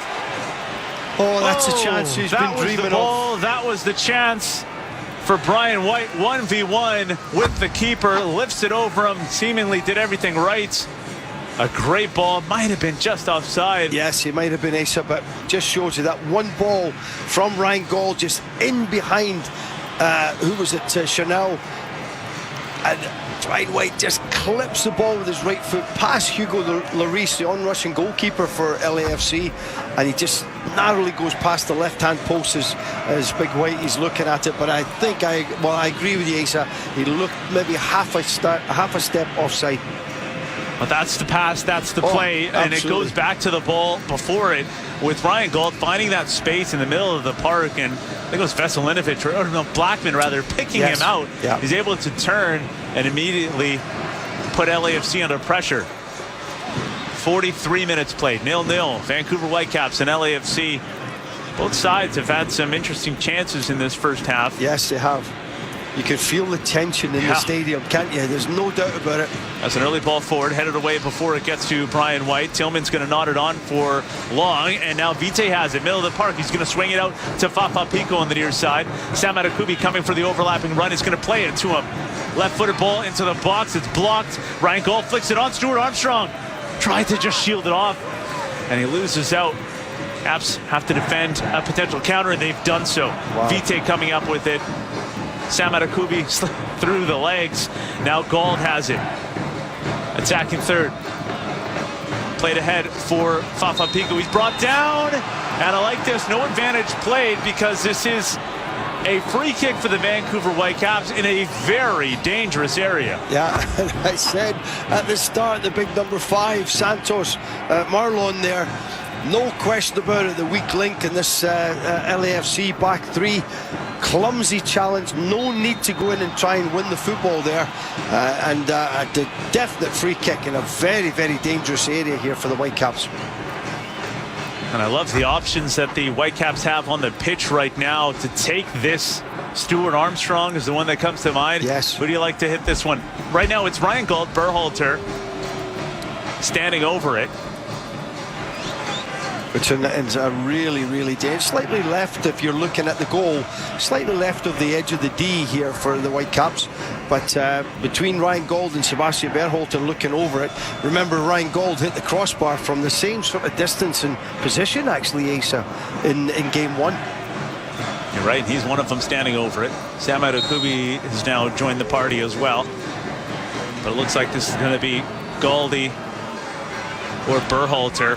Actually, it's Adekubi just kind of directing traffic. Berhalter takes it, hits the wall. It was Denny Bouanga. Sam Adekubi now has. He's going to just lift this into the back post area. Brian White got his head to it. Stuart Armstrong had it, and whistle's gone. It looks like it's going to be a free kick for LAFC. Ryan White still down right at the edge of the 6. Yeah, I don't know. There certainly was a coming together. A lot of bodies going for the same cross in that central area there for the Whitecaps and the LAFC lads competing for it. But I think it was actually Ranko Veselinovic, a foul against Palencia in the initial build-up there, and that's why the referee gave the free kick. We played 45 minutes here at BMO Stadium. Minimum 1 minute added, and we've gone through that as well. So the halftime whistle can come at any moment, and it comes at this moment. It is halftime at BMO Stadium, 0-0 between your Vancouver Whitecaps and LAFC. Yeah, I don't think Vanni Sartini, other than a goal, I don't think he could have asked for a better half from his side in terms of the shape of the team, the defensive organisation. Everything about the Whitecaps there was so positive, lots of belief. We're just getting a shot of Hugo Lloris walking alongside there with Olivier Giroud there, the big number 9 for LAFC, who's on the bench tonight for them. Will we see him in the second half? Because they've actually run out of ideas, LAFC. They can't get out of their area. Wonderful first half from the Vancouver Whitecaps. All right, we'll break it all down on the Whitecaps FC halftime show here on CKNW.com and 101.1 FM HD3. That's coming up next, so don't go anywhere. There are normal ways to watch the Whitecaps. I can't find the game. And there are better ways to watch the Whitecaps. What's up, SO peeps? Thanks for hanging out with us tonight for the LAFC Vancouver Whitecaps game 3. What a night. Always a great game. I actually have to switch it to the full screen, and I will. Hit that like button down below. Let's get some more soccer fans here in the chat to hang out with us here on Sons of a Pitch Soccer Central, where it all started. Cheers to you guys in the chat. Man, Dan Garinger, been around a long time, brother. So great to see you. Cheers, my man, as well. Big shout out to Daniel Thornton. Just came over tonight from the Leafs game. Appreciate it. As well, Nick, Glasshouse Soccer. Guys, go check out Nick's channel at Glasshouse Soccer. That's my boy. This is how it all started on SOP, was me and Nick. Here we are. All right, I've got some big stuff coming up with True Killer. Make sure to check out this promo that I'm going to run next during halftime. And we'll see you guys back in the chat. So great to see everybody tonight. Please hit that subscribe button and turn on that bell if you're new. We're going to be doing a lot of cool soccer action here. FIFA, EAFC stuff as well with True Killer. Let's look out. It's going to be fun. All right, guys, back to the chat. Refill those drinks. Big second half. With 1.5 million Canadians identifying as blind or having low vision, what will the future look like as we move to a world where using our eyes for screen time is at an all-time high? The BC... I'd like to thank each and every one of you guys for tuning into the stream this evening. My name's True and I'm a pro EAFC player, and what I'm here to offer you guys is a massive opportunity to grow your team and grow your squad. How I can do this is by offering a service in Division Rivals and Foot Champions, where I'll get the highest ranks possible for you guys. My contact details are as follows. My Twitter is TrueKiller_. Enjoy the rest of the stream, guys. Peace. All right, SO peeps, you heard the man. That's True. Manchester United, big fan. True, thanks for doing what you do, brother. Please go check him out and message him at True Killer on Discord. Check him out on Twitter. Awesome. Best player. Took my team to rank 1 in like 3 weeks. It was insane. The rewards were awesome. Thanks for watching, guys. Let's get back to the soccer. Good luck to your team. LAFC, the original fans, Ramon Poblano, my brother. So great to see you if you pop in the stream, man. If not, I got to text you, dude. But way to go to your team. But Vancouver, repping TSI, you know what I'm saying? We got to rep Canada. Back to the chat. Good luck to your team. Go. I'm going Vancouver. I'm going Canada tonight. Sorry, guys. 5 minutes, and the edge in possession goes to the Vancouver Whitecaps, and that's exactly how it sounded as you were listening into this first half. 59% in favor of the Vancouver Whitecaps. 8 shots for Vancouver to LAFC's 4. Just a 1 shot on goal for the Vancouver Whitecaps, and it was that shot from Brian White at the edge of the 18, but they were knocking on the door as well, close on a few occasions. The best chance was the one that Brian White probably put wide as well, 1v1 with the keeper. Yeah, some of the stats can be a wee bit misleading because I thought the Whitecaps were well on top for long spells in that first half, and I'm not saying creating a lot of chances, Asa, but you would be it's enough. Remember I said about silencing this big crowd? Well, that's what I was talking about exactly there, and the Whitecaps managed to do that for long spells in the first half. They're going to have to do it again in the second half. Be very, very interesting to see how LAFC approach this. Will this end up in penalty kicks? Who knows, Asa? Yeah, and just getting some comments, some questions in on Twitter, and John O'Flynn chiming in that Whitecaps had the best first half, best of the first half. Fair to say? Would you agree with that, Colin? Yeah, I totally agree with it. Yeah, there's no question about it. I mean, there's not been many first halves to my recollection, Asa, throughout the season where the Whitecaps have been well ahead in possession. And you're talking about being down at LAFC and getting that. Now, to be fair, what that does, it plays into LAFC's hands a little bit with the Whitecaps having the football because they are so dangerous. But the fact that Bogusz, who is such a critical player, has dropped so far into midfield has made the game a little bit easier for the Whitecaps to defend. Again, I'm just questioning whether Oliver Giroud will come on here because it's not as if there's extra time and then penalties. If the game is drawn here at the end of the 90 minutes, it goes straight to penalty kicks. So for me, if I'm LAFC, I bring the big guy on. I really do, because he gives them a different dynamic. There's more of a physical presence inside that 18-yard box when he crosses or anything like that, and he also attracts defenders to him, whereas Bogusz and Bouanga, they're more of a wide players that want to attack. So from their point of view, at least there's a focal point of their attack, and it's someone who's further ahead. And Blackman and Veselinovic have marshalled that back four very, very well here. Mm-hmm. Going forward then, the Caps have had chances in this first half. Where do you see sort of that weak link? What can the Whitecaps expose to get that go-ahead goal in the second half, Colin? Well, I think the Whitecaps have got the pace of all three of these centre-backs, Long, Chanot and Marlon, the number 5, and that's been proven because the times that we've knocked the ball in between those centre-backs, Brian White has got in behind, Fafa Picolt's got in behind as well. So we have to continue to play those types of passes, try to get the ball. I mean, you're talking about a Stuart Armstrong type pass or a Ryan Gauld type pass, just properly weighted at, like we saw with Brian White, who managed to get in behind Chanot, the big number 25 for LAFC, manages, but he was slightly offside, to be fair, and then he missed the chance anyways. But that's the sort of work that sort of pass that the Whitecaps are needing to play. But what has been really evident is how many times the ball has been played forward, the ball has come back into midfield, and it's been a white jersey on the receiving end of that second phase, which has been terrific. It's been very consistent the last 2 games here. The Whitecaps go into this game needing a win, playing with their backs up against a wall, obviously.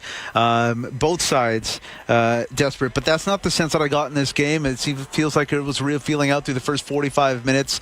No real sense of desperation. Do you think that changes in the second half, knowing that, I don't know, if either side really wants to get to penalties, you see things maybe pushing the envelope a little bit more, trying to create something to start the second? Yes, yeah. I do, Ace. It's a great point, and I agree. I don't think any of these two teams want to go to penalties. It's a lottery at that stage. It's a horrible way to win a game of football and a horrible way to lose a game of football.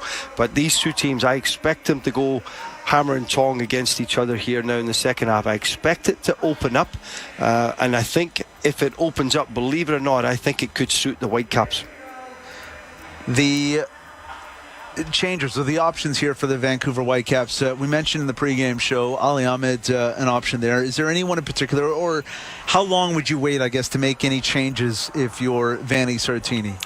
Well, I look at Armstrong and I look at certainly Pedro Vite there. Kubas is cast in stone. He doesn't come out of the picture at all there, and I don't see Fafa Pico, Brian Gauld or Brian White. I don't see them changing at all. So you're looking at one of those two central midfield players, Vite or Armstrong, being the one where we can maybe get Ali Ahmed onto the park. Vite has been a wee bit better as the half progressed. He was a wee bit just getting up to speed. He's not had a lot of first team minutes over the last wee while, Asa. So, but I see Ali Ahmed probably coming on for Pedro Vite at some point, especially if Armstrong looks as if he's strong enough, because again, the benefit of this second half here, you've only got 45 minutes, you don't have another half an hour of extra time for Stuart Armstrong. All right, we'll take one short break here. When we come back, it'll be the second half kickoff at BMO Stadium. We'll also hear from Sebastian Pereira, who is there pitch side. We'll get his thoughts from the coaches. He'll relay the message from the coaches if there is any. Drainmaster is your trenchless expert, specializing in water line, sewer line, and drain tile repairs without digging a trench. Call Drainmaster Plumbers at 604-739-2000. DrainmasterTrenchless.com. DrainmasterTrenchless.com. A walk in the park should be a walk in the park. So let the experienced staff at the New Balance store fit you in the perfect walking shoe for you. Visit our New Balance stores, McClellan Road in Richmond, 120th Street in Delta, and Willowbrook Drive in Langley. Hey Trev, Eagle View Golf Range is open now. They bought and updated the old Peace Arch Golf Center. There's new mats, balls, a new dispenser, and a brand new large putting area, plus an upper practice level and free heaters. And on Fridays, get this, they have free coffee. What are we waiting for? We gotta go back and hit a few. Go see the new facilities at Eagle View Golf Range at the corner of 172nd Street and 8th Ave in South Surrey. For a limited time, your first small bucket of balls is free if you mention CKNW. EagleViewGolfRange.com. It's hard to make time for everything on your to-do list, especially at this time of year. But blood and plasma donors are essential to helping meet patients' needs. We're asking you to add a donation to your to-do list. Because our communities depend on it. Because it's critical to my son's treatment. Because you might need it in an emergency. Make donating a life-saving habit. For patients and the people who love them, you'll make all the difference. Visit blood.ca to book a donation appointment at a Canadian Blood Services location near you.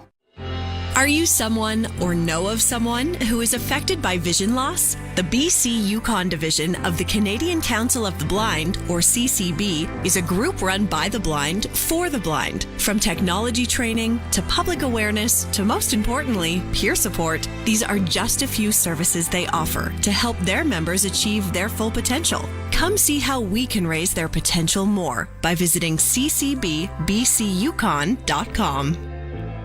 Here's Sean Mayhew, president of Penfolds Roofing and Solar, talking about the benefits of installing solar panels on your home. Now is the perfect time to install solar panels. There's a federal incentive that allows a $40,000 interest-free loan. And BC Hydro buys back your excess energy. Solar is affordable. It helps reduce or eliminate your energy bill, and it's great for the environment. Don't trust just anyone on your roof. Trust the most experienced roofing and solar company in BC. Trust PenfoldsRoofing.com. 101.1 FM HD3. It is 0-0 between your Vancouver Whitecaps and LAFC at BMO Stadium. Both sides having some quality chances in the first 45 minutes. Neither side could find a way through, and it's setting up for quite the second half of action. We'll check in with Sebastian Pereira to find out if the Vancouver Whitecaps are making any changes heading into this second half. And Sebastian, joining us now from BMO Stadium. What's the message for the Caps heading into the second half? Hey guys, can confirm no changes at half. The main message at half for the group was there's a lot that they're doing well. They're creating a lot of good chances. Maybe one or two where LAFC's had a little bit more share of the ball, but we're getting more of the chances. And the message at the end of the half was keep believing in yourself. You can tell that we can get on the front foot against these guys, and we can exploit them in certain areas. So we'll look to try and stay secure defensively and not give away any transitions, because we know they can hurt us there. So the main message from head coach Manny Tortini at the half was just believe, guys. Believe. This is our chance, and we've got to take it. All right, thanks so much, Sebastian. So no changes for the Vancouver Whitecaps, and belief the main message for the Caps going into the second half, Colin. Yeah, I agree. I didn't expect to see any changes, Asa, at all. The team's playing well, and definitely the belief is absolutely critical for the Whitecaps to keep that going. It's a tight game. It's not for the faint-hearted, this, and it's maybe not full of goals and really end-to-end entertainment in terms of open chances, Asa. But you can't expect that. There's so much at stake here tonight. I expect it to open up now, because I don't think either team wants this to go to penalties for sure. Whitecaps will kick things off in this second half, going from left to right as we see it, and they're all white kits, and it is played long towards Fafa Pico. He heads it into the air. Brian White is able to knock it down for Ryan Gaul, but then he's dispossessed, and changes here. Marlon coming out, Atuesta coming in for LAFC, and Olivier Giroux coming in as well for Oliveira. So a couple changes here for LAFC. They have it now. Danny Pawanga on the near side. Berhalter with him. Little step over into the 18 now. He goes down. Goal kick. Yeah, that was an interesting coming together there for sure. Bouanga 1v1 against Sebastian Berhalter. He goes down. I think he goes down a bit easy here. Seb does very, very well. Good balance and shape about him. Gets caught on his heel. It'd be interesting to see. Does this go to VAR? It goes down a little bit easy. He does. He knows what he wants. He takes it towards the end line. Ball rolled out. A quick decision from the referee to say goal kick. And that's where it is right now. Yohei will send this forward. Anxious moment there for the Whitecaps bench and fans, I'm sure. Play resumes. Atakubi sends this forward down that left side.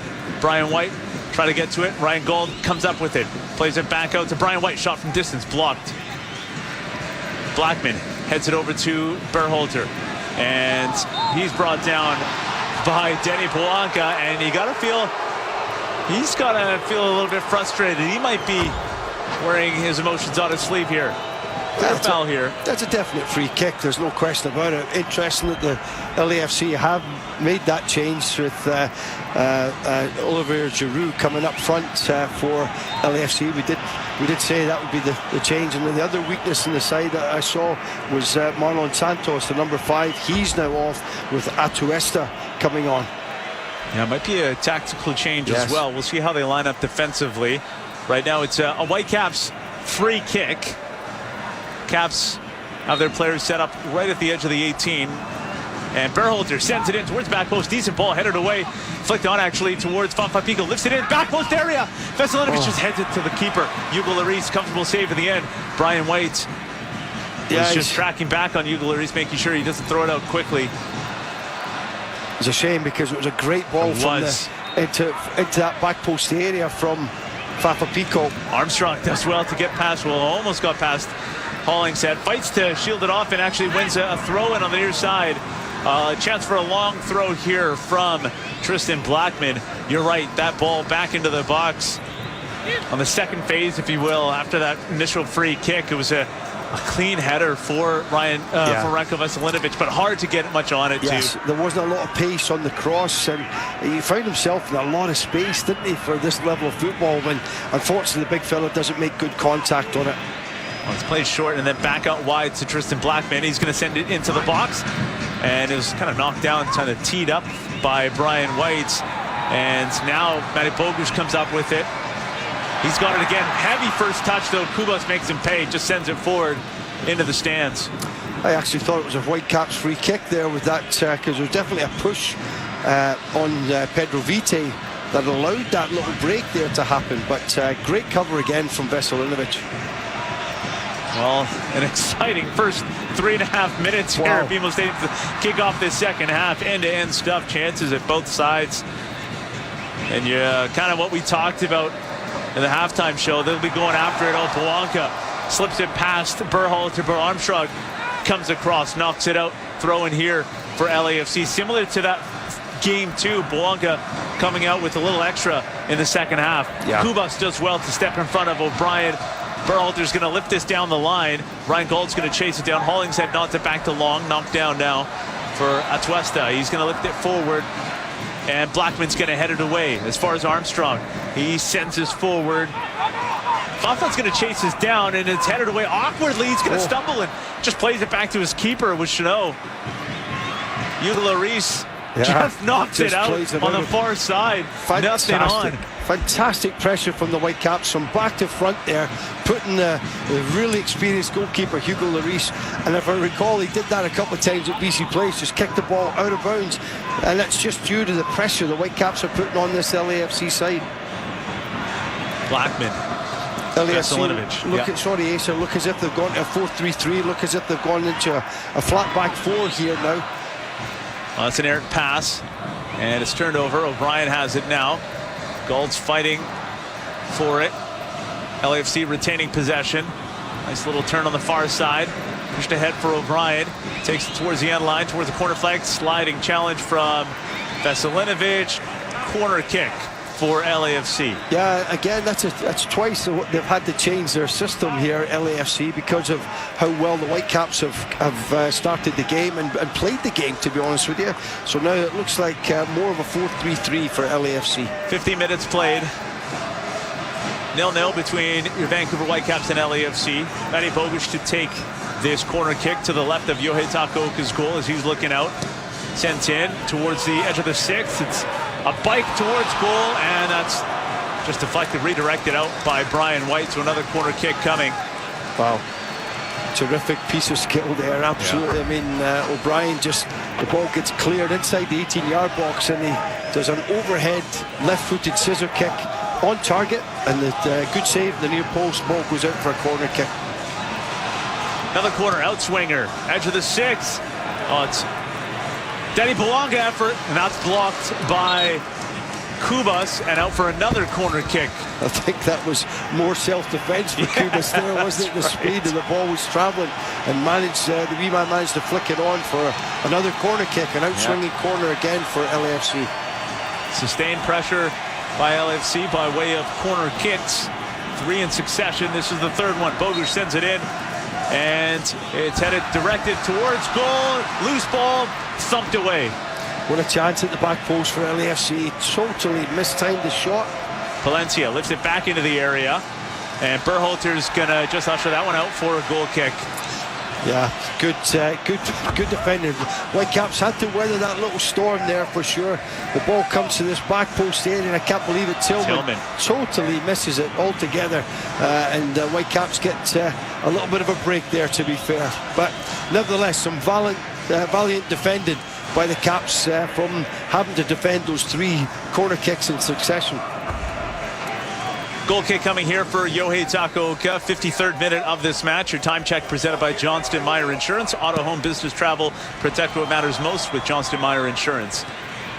Brian White wins the header, and then it's lifted back into the air. Ryan Gauld brought it down, tried to link up with Fafa Pico. It was cleared away. Gauld has once again pokes it ahead towards Brian White inside the 18. It's a foot race. Hugo Lloris eventually comes out and smothers it. Yeah, it's good from the Whitecaps. Some good positive play there. Good goalkeeping from Hugo Lloris. He had to be as quick as he was there because Brian White was closing him down very quickly. Big goalkeeper come flying off his line to smother the football there. Yeah, some shaky, unsure defending, though, from the back two in particular. Chanot and Long don't always appear to be on the same page. We'll see if the Caps can take advantage. Atuesta has it now for LAFC. Carries forward. Steps over one of the Whitecaps. A heavy touch. Berhalter poked it away from Denny Bouanga, but Gauld couldn't get the next touch. Bouanga continues forward. Blackman alertly covers up, heads it away from him, and it's just thumped into the air. Atuesta knocks it down for Hollingshead now. O'Brien. Ball into the 18. Giroux, nice first touch, pokes it ahead. Denny Bouanga onto his left, pokes it towards goal. It's over, and it's going to be a goal kick. Wow, what a chance. I mean, great play from LAFC. Great run from Bouanga, who you would expect to score from that distance. Little ball clipped over the top to the big centre forward Giroux, who flicks it ball back to about the 6-yard box from Bouanga, who takes on two Whitecaps defenders there. But good pressure, Veselinovic and Tristan Blackman is alongside Sebastian Berhalter, just enough to force the big centre forward, big white guy for LAFC to put the ball over the crossbar. Goal kick here for Yohei Takaoka. Launches it forward. Brian White under it. He's going to see that bounce over his head. Nodded away. Tillman gets a foot to it, knocked it back to a teammate, and now it's sent forward. Onto the Whitecaps side of half, backpedaling. Adekubi gets bumped off of it. Blackman's just going to send it onto the LAFC side of half again. It's gone back and forth now before Tillman brings it down, just kind of catches it out of the air and attacks down that right side, pushes it ahead. A bit of space here into the 18. Looking for options, nothing there. He's gone down, no call. Bogusz in the box wanting a penalty. Don't think he's going to get this one. Veselinovic chasing him down. Great call, I think. Yeah, I mean, right to the death there. Veselinovic in a real good foot race with Bogusz. No question about it. There's just a sort of coming together. Bogusz, the winger for LAFC, loses his balance. The ball goes out for a Whitecaps goal kick. Yeah, the longer Bogusz had it carrying into the area, the more you knew he was looking for that. Less interest in playing it across goal or sending it at goal, basically just kind of wanting that contact. And very disciplined defending there by Veselinovic to not overcommit. Fafa Pico has it now on that far touchline. Caps would love to get a bit of the ball here, and they've at least won a throw-in on the far side. And a chance to get the big bodies in the box and send a long throw into the area. 56th minute of this match, 0-0 between your Vancouver Whitecaps and LAFC. Yeah, good throw start. Taken short. Vite has it. Sorry, Asa. Good start from LAFC. A bit of pressure the Whitecaps have been under since the start of the second half, and now it looks like we've settled down a wee bit, got ourselves back into it, just managing to string a few passes together here. Yeah, similar to the first half, I feel the Whitecaps kind of have to weather this opening 10-15 minutes for LAFC. They've been the aggressor to start the second half. Yohei Takaoka has it. Plays it on the near side for Berhalter. He's able to bring it down and then send it down the line. Brian White touches it on for Pedro Vite, but Hollingshead does well to defend and came back, collected it. Now Denny Bouanga has it on the near side. Sends an early one into the area, and it's turned away by Sam Adekubi at the back post. Calm defending, almost turned it into his own net, but just steers it wide. Wow, that was great defending from Sam Adekubi. The ball comes out of this wide left area. Bouanga with his left foot wraps a delicious cross inside the 6-yard box of the Whitecaps, and Sam Adekubi just comes flying in at the back post to knock the ball out for a corner kick. I don't know if they'd look at this, Colin, but it looked like Bouanga was tracking back and came from an offside position because the pass was an errant one. Missed the first man. Here's the ball into the box, and it's going to roll out on the near side for a goal kick. Just going back to the initial thought that it was a pass that kind of missed the initial player, and then Bouanga came and collected. I thought he might have come from an offside position. Because he would have been interesting to look at it if it led to a goal rather. Because out of character of the whole night, all of a sudden you found a player like that in quite a bit of space, and it deflected. It'd be very interesting to have a wee look at that closer again, Asa.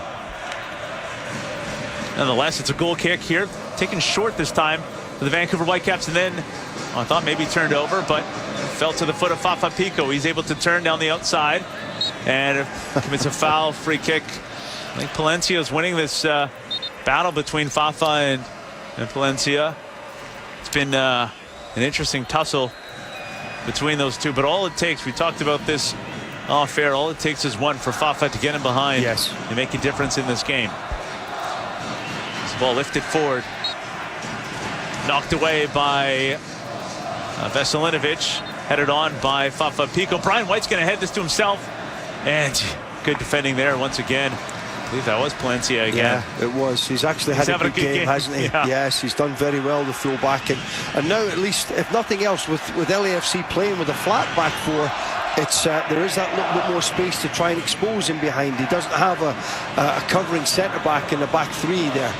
Fafa had picked off the pass, but Tillman alertly tracks back and gets it back for LAFC. Atuesta a little lazy with that pass. He has it at his feet once again. Vite closing him down. Tillman looked ahead, knocked down for Bogusz, slipped ahead for O'Brien. Just inside the 18, tries to cut it across.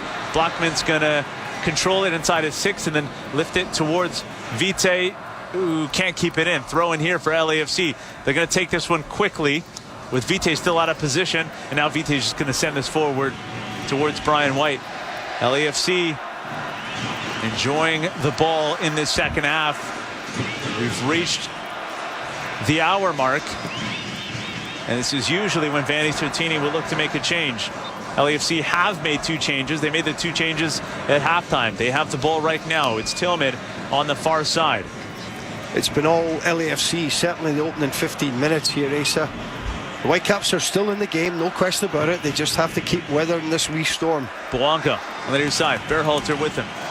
Armstrong has support. Berhalter blocks the pass and then just has to poke it out for a corner kick. With Denny Blanca breathing down his neck. So it's going to be a corner kick here for LAFC on the near side to the right of Yohei Takaoka's goal as he's looking out. Still 0-0 between your Vancouver Whitecaps and LAFC. Ball sent in, edge of the 6, headed away by Brian White. Vite gets under it, tries to shield it off. Bogusz sent it towards goal, took a deflection, and that's going to be another corner kick, this time from the other side. Bogusz is going to jog over to take it. Yeah, Caps have defended these corners very well, Asa, and they're going to have to continue. The game doesn't care about you. You have to keep throwing your head at this ball defensively to clear your lines. Feel the tension. Bogusz to take this one. Outswinger. Sent in a looping ball around the penalty spot, headed towards goal, caught by Yohei Takaoka. Immediately started looking upfield, didn't see any options, so he's going to hang on to this, slow things down for Vancouver. Yeah, it was a big centre-back. Chanot wins the header there. Probably the first header that LAFC have won cleanly here tonight from corner kicks, because they've had a few, to be fair. Yohei has it on the right side, sends it forward towards Brian White. He loses out, and now it's a deflection to Matty Bogusz inside the 18. Left-footed strike, he's turned it in. LAFC take a 1-0 lead in the 62nd minute of this match. Such a shame, because we said it would be a mistake or something like that was going to cause the Whitecaps to give away that goal. Take nothing away from Bogusz. It's a wonderful piece of skill, wonderful finish from him, but the build-up to the goal that led to the goal was just a ball that get played out. Yohei Takaoka clears the ball up to about just inside the LAFC half. LAFC win the header, but Kubas is stretching for the ball, and in stretching to clear the ball, he heads it straight to the feet of Bogusz, who skips around Ranko Veselinovic, and with his left foot tucks the ball into the bottom left-hand post of Yohei Takaoka. Really unfortunate header from Kubas, who's doing his best to stop the attack, and with this header he headed it straight into Bogusz, who was at full flight, and he manages to skip past Veselinovic. Good finish, unfortunate example for the Whitecaps. Yeah, just unlucky, and it results in a goal for Matty Bogusz. 1-0 LAFC. This game will open up now.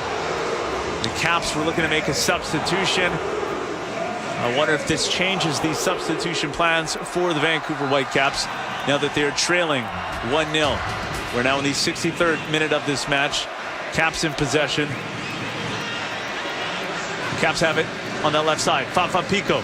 He's got a bit of space. If he's able to cut it, he takes it towards the outside, and it's poked away from him. Out for a throw in here for the Vancouver Whitecaps. A chance to quickly respond, potentially. Yeah, absolutely, and you're right, Ace. The Whitecaps were going to make a substitution, bring Ali Ahmed on for Fafa Pico. I just wonder now, do you take Pico off? Do you bring Ali Ahmed on? Maybe Pedro Vite is maybe the one that might have to come off here, because you need your attacking players on at this point. Maybe they can get one back quickly. Blackman with the long throw into the box. Fafa goes up for it. An effort from Ryan Gold, just wide. It's going to stay in play, and it now rolls out. It's going to be, well, they might have called a foul and a free kick here. What an effort there from Ryan Gold. Yeah, a side volley scissor kick towards goal. Doesn't catch it as cleanly as you would have liked, but yeah, very acrobatic. So yeah, very acrobatic there. 64th minute of this match. 1-0 LAFC leading. Matty Bogusz scoring the opening goal in this game. And now, as you'd expect, LAFC going to take their time with this. They're going to sit back. They're going to look to hit on the counter. Armstrong flicks this on towards Fafa Pico. Vite has it now. Pushes it to his right for Ryan Gauld. He's got Blackshirts all around him, and it's knocked out for a throw for the Vancouver Whitecaps right in front of the Whitecaps bench. Really good reaction to go on a goal down from the Whitecaps. Really positive from there. That there's none of these shrinking violet syndrome here. That the lads are still kicking on, looking forward with their passes. Blackman has it, just on his own side of half. He's going to push it forward. Play it ahead for Sebastian Berhalter. It's knocked back to Stuart Armstrong. You really can see that, you can sense as well that LAFC are looking to capitalize on any LAFC looking to capitalize on any Whitecap mistake. Now it's Fafa Pico carrying forward, trying to turn back, and he's giving it away. Tillman has it, carries forward, and lays it off to Hollingshead. Yeah, it's unfortunate from Pico. He just didn't make a good connection after he turned so sharply with the football, and in doing so, he's given it back to LAFC. That's Westa. Inside the center circle. Oh, Ryan Gauld didn't cleanly intercept it, but knocked it away from that pass to the far side. So it's gone out for a throw-in for LAFC. 66th minute of this match. LAFC leading your Vancouver Whitecaps 1-0. Lots of football left here, though. Yeah. It sounds very obvious, Asa, but the next goal was critical, isn't it? Especially at this stage. LAFC have it at Westa on the Caps side of half. Plays it back to Chanot.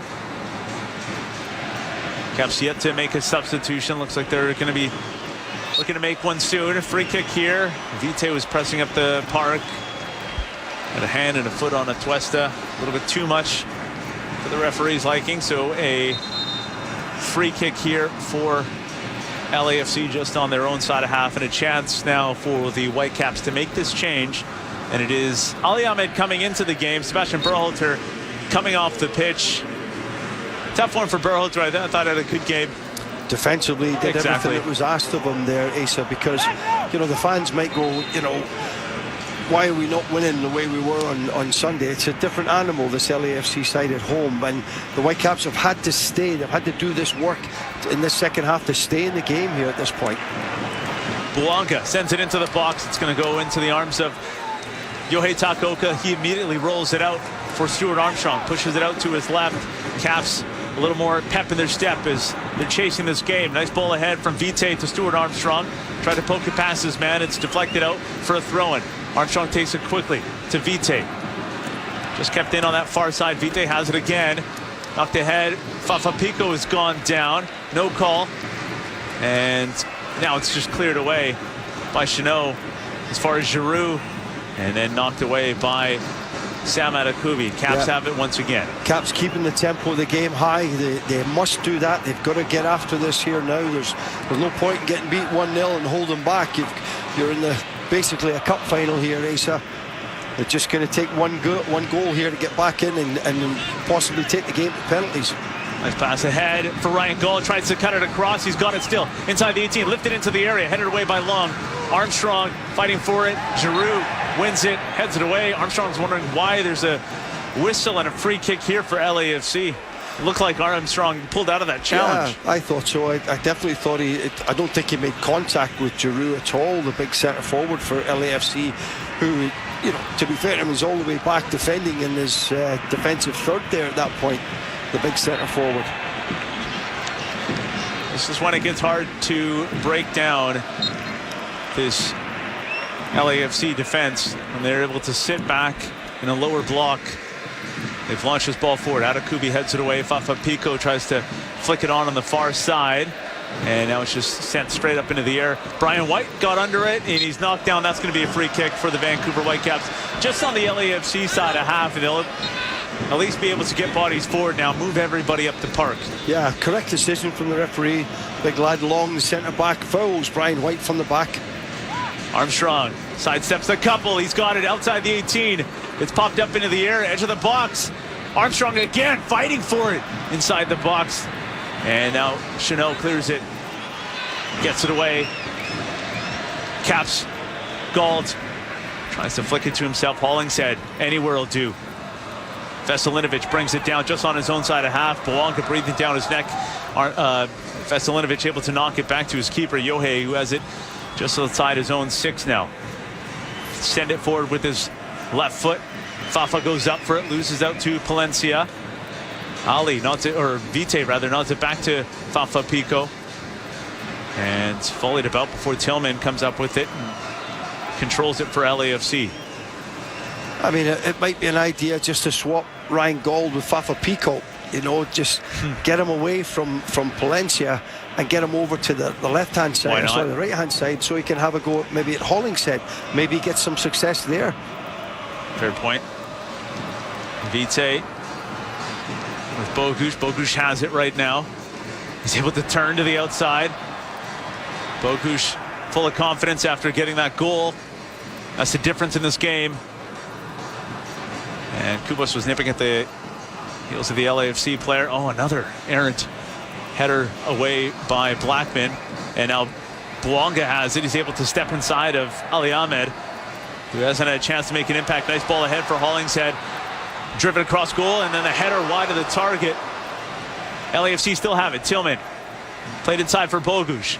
Vite gets goal side. Back out wide to Tillman on that right side for LAFC. Lifted into the area. Blackman, cleaner header this time. And Armstrong's going to knock it down for Gold. Puts it onto his left and is able to dribble it out and actually pick out Brian White, who lays it off for Vite, who's able to carry forward into the LAFC half now. Puts on the brakes, lays it off. Stuart Armstrong starting to impose himself a little bit more in the game from the attacking point of view from the Whitecaps, which is great to see. We need to get him involved as much as possible. Same thing with Ryan Gold. Atakubi, Fafa Pico.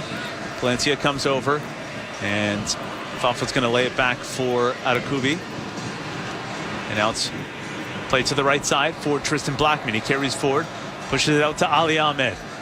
First touch is sort of in the attacking third for Ali. He plays it back to Blackman. I feel like Ali Ahmed's maybe a player that can have an impact. Fresh legs for Vancouver, yes, especially on the attacking side of things. Right now it's Fafa Pico on that left side. Carries forward, pushes it ahead for Vite, out wide for Armstrong. Cuts in onto his favorite right. Little 1-2 with Fafa. Now Goldie flipped ahead for Stuart Armstrong, and he's trying to shield it out, and they have shielded it out for a goal kick.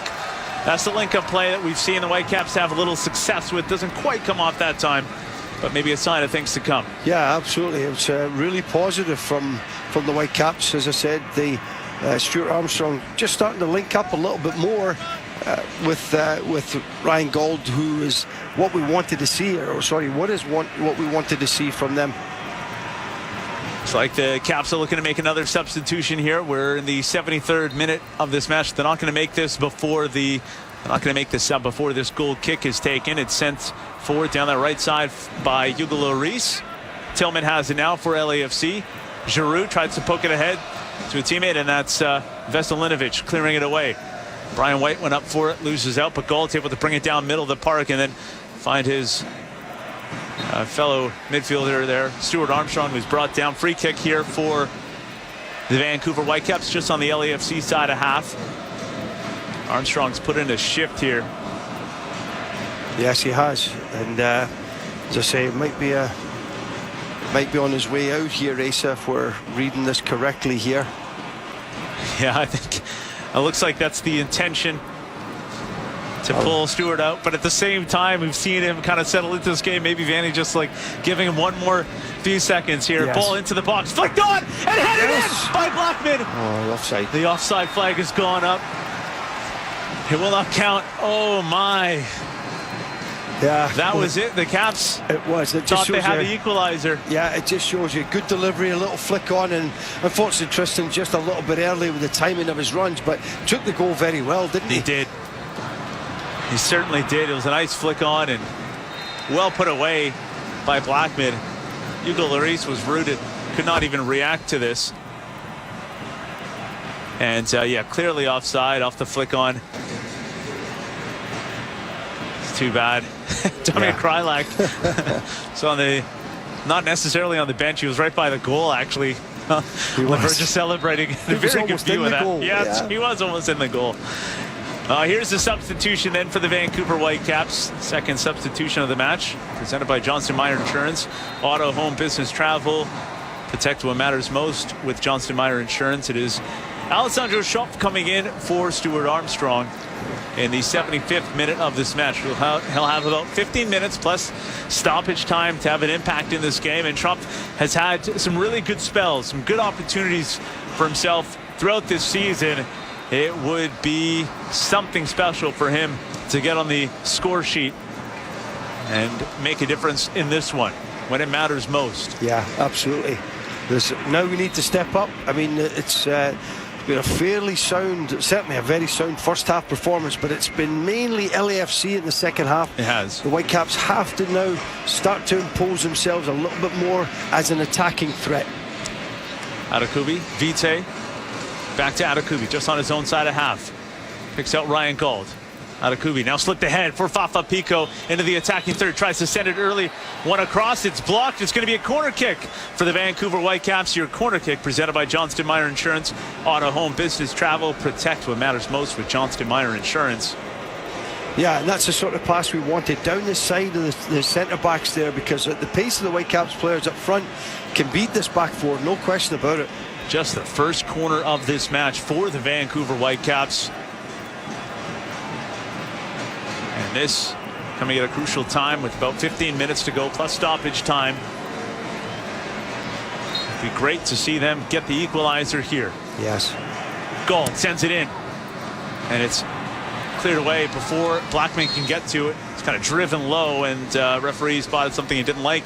Palencia's down, clutching his left ankle. Free kick coming for LAFC. Yeah, not a great corner from Ryan Gauld. Unfortunately, he's just hitting that near post area, and then it's easily defended. Just looking at the LAFC goal there, initially it starts from a long clearance from Yohei Takaoka. Brian White loses a header just about the halfway line, headed in a central area. Kubas is stretching, misdirects his header onto the path of Bogusz, who goes round Ranko Veselinovic and slots it into the bottom right hand corner. Adekubi back to Veselinovic, pump forward towards Brian White, headed down, and just the way actually the offside flag I think was raised on Brian White, so a free kick coming for LAFC here. Just going back to that goal, the only goal in this game. It's like a number of kind of mistakes or things that could have been played a little bit better. Yeah. You know, if Yohei's clearance is a little bit wider, not as dangerous of an area. If Brian White maybe fights a little harder to win that one, and yes, Kubas, gets a little bit more on that header, or leaves it, because it looked like Veselinovic had it comfortably if it gets past Kubas there. And just a number of things. And also from the attacking point of view, we're trying to commit players forward at that stage. Looking for Brian White to win that flick on. Played out to this left side now for LAFC. Denny Bawanga, Ali Ahmed closing him down. Actually wins that battle, but not cleanly. Hollingshead comes up with it. Now it's back to Atuesta. Lifted to that far right side for Tillman. As well to bring it down with his head. And then, tried to just play a little square pass, and it was off the mark. Kubas intercepted. Adekubi starts the attack for the Whitecaps. Pushes it ahead, continues his run forward. Fafa Pico was brought down. Free kick coming here for the Vancouver Whitecaps. Yeah, it's a well-earned free kick from Fafa Pico, who at one point was coming off here. I'm glad Vanni Sartini has kept him on, because he's still plugging away at this here. He's not had a lot of success, not a lot of positive things happening against Palencia, the right fullback. Yeah, I agree with your idea of maybe putting him on the other side just for a different sure. Different view. Right now he's in the box for this free kick. Sent in, back post. Fafa's up for it. It's headed away before it gets to him. And it should be a corner kick here. Yeah. Wait for the call. Yeah, you can't rule Fafa Pico out at the back post from a long cross. It's going to be a goal kick. Yeah. Must have just caught a piece of Fafa on the way out. 79th minute of this match, 1-0 for LAFC. Fafa must have got the last touch there, I think, Lisa, yes. The Caps have sort of settled in after that goal. LAFC started the second half stronger, to be fair. Looked like they were more likely to score, and eventually did. Whitecaps have looked a little bit better since then, but haven't created anything clear-cut just yet. The best chance, I guess, was the offside one. Yeah. It was a header that was turned in by Tristan Blackman, but well offside. Yes, it was. Off a free kick. Yeah, absolutely. Tillman has it for LAFC. Hooked it forward for Hollingshead. He's dispossessed by Ali Ahmed. Schulp has it, carries forward, looking for options ahead of him. Ali was running ahead of him. He was brought down. That should have been a free kick. How is it not? It is now. I think he called the one on Ali, who was trying to run ahead as an option, and he was just kind of pulled down. Yeah, it's good refereeing, wasn't it? He tried to let it go, but it was definitely a free kick, no question about it. Good refereeing from the good decision by the referee. So free kick here for the Vancouver Whitecaps. Now it looks like LAFC might be looking to make a change as well, and the Vancouver Whitecaps potentially, I guess. Yeah. For Vancouver, it's 10 minutes left in the season. You have to go for it, Asa, don't you? You have to throw all your eggs at this here now. Ryan Gault to take this free kick, and in swinger. Sent in towards the back post and headed up into the air. Blackman's going to get under this, and just well to fight for it. Ali Ahmed tried to tee it up for himself, is poked away. Kubas comes up with it out wide to Vite, and there's an LAFC player down in the box, and a whistle's gone. And not sure what the call is here. This play is halted for the moment. Maybe a free kick here for LAFC. It seemed really delayed, though. Caps were clearly in possession.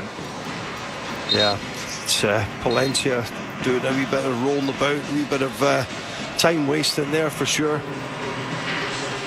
Tillman coming off for LAFC. Elias Sanchez coming in. Pretty much a like for like in the middle of the park. And a chance for them to just get fresh legs there. Yes.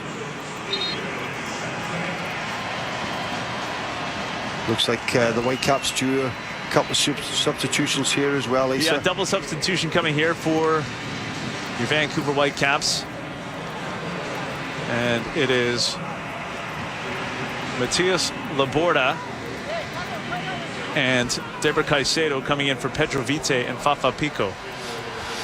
Yeah, be interesting. I mean, the obvious one is Caicedo coming a little bit further forward in that wider area, looking to see if he can have any success as well. 82nd minute of this match.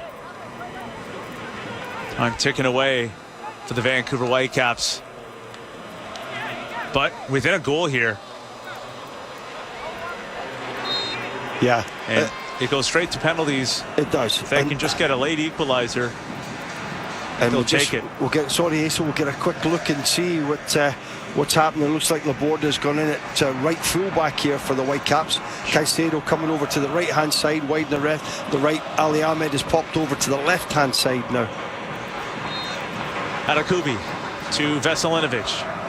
A little urgency here from the Caps as he carried forward and then just plays it out to his left again for Atakubi. Pushes it out to that far left side for Ali Ahmed. Tries to take his man on. He does down that left wing. And then puts on the brakes. Cuts inside. Looking for options. Plays it back to Ryan Gault. Now Kubas. That was better from Ali Ahmed. Yeah, it was. Really direct. Really positive there. But it's interesting. He's gone over to the left-hand side here now, so which means he can cut into his stronger right foot. Caicedo has it now. Sends it into the box. Back post, Ali Ahmed. Oh, just headed away before it fell for him. Atakubi has it. Edge of the 18. Played out to that left side for Ali Ahmed. Overlapping run coming. He's laid it off for Schulp instead. Ali has it on that wide area again. Puts it onto his right. Drives it in. It's the backside of Sam Atakubi. And a strong challenge here from Andres Kubas. Caught it perfectly, and stoppage of play with Giroud down. I don't understand this either. I thought it was a good challenge. Yeah. And play continued, and now it's halted. Yeah, it's actually a poor touch from Giroud. The ball's there to be won, and Kubas again, like a wee tiger, gets into the tackle. And he catches Giroud, but he wins the football first, and I think it's just his momentum that carries him through into Giroud's probably his left shin by the looks of it there, Asa. 84 minutes played. I'm sure there will be quite a bit of stoppage time added on to close out this match. Just one goal separating these two sides. Matej Bogusz scoring in the second half. 1-0. LAFC leading your Vancouver Whitecaps. Yeah, it'd be interesting to see how these substitutions work for the Whitecaps here. They've got to get up to speed right away. These lads coming on so late in the game here. Play resumes. Caps in possession. Sam Adekubi has it. And now it's Veselinovic to his right for Tristan Blackman. It's got a bit of space, weighs his options, plays it forward for Brian White. It's knocked down. Schoff came up with it. Now Kubas. It's got to go back to Veselinovic. Adekubi now. Carries forward, pushes it ahead for Ryan Gauld. He's pushed down, and a free kick coming for the Vancouver Whitecaps. Yeah, it's a crazy free kick to give away from the number 8 O'Brien against Ryan Gauld. I mean, Gauldy's facing the sideline, and O'Brien comes in and cements him from the back. And definite free kick for the Whitecaps in a good area here. Substitution coming for LAFC. Murillo coming into this game. Matej Bogusz, the goal scorer, coming off. His day is done. Damage done as well. 1-0 is the difference. His goal, the difference. LAFC leading the Vancouver Whitecaps. Caps have been dangerous in these sort of situations, like this free kick. Swung in and headed away by Long. Brought down by Ali Ahmed. Edge of the 18. Laid off for Caicedo. Back out to Ali Ahmed. Laborda now on the near side. Played it back for Ali Ahmed. A poor pass, and Denny Bawanga comes up with it. 1v1 with Kubas, who takes it away. What a challenge there from Andres Kubas. LAFC have it once again, though. It's Atuesta. Tries to take on Laborda. He loses out. Now the Caps have it cleanly. Fantastic challenge, you're right, Asa, from Andres Kubas against Bawanga. 1v1. If Bawanga gets past Kubas, he's straight through on Yohei Takaoka at that point. So a must-made tackle there from the central midfield player for the Whitecaps. Great stuff.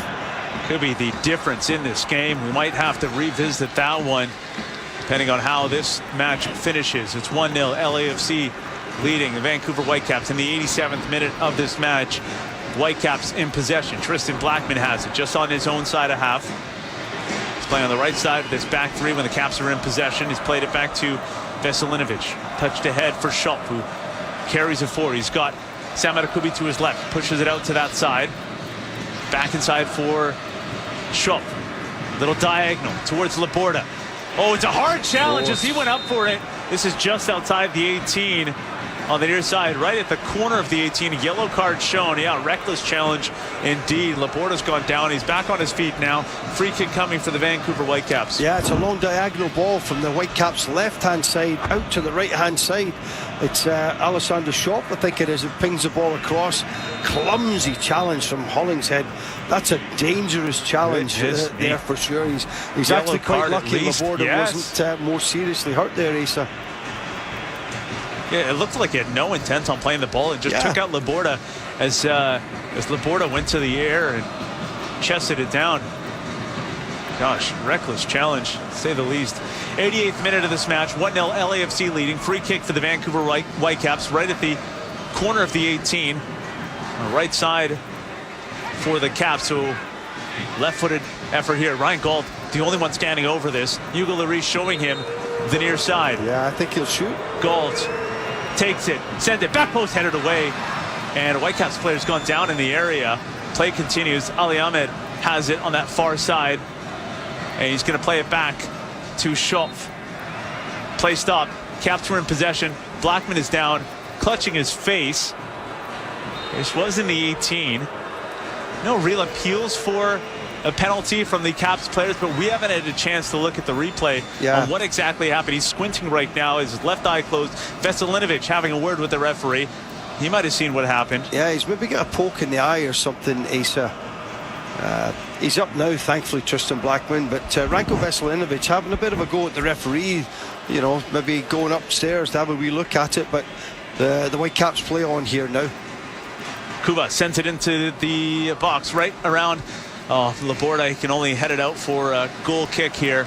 89th minute of this match.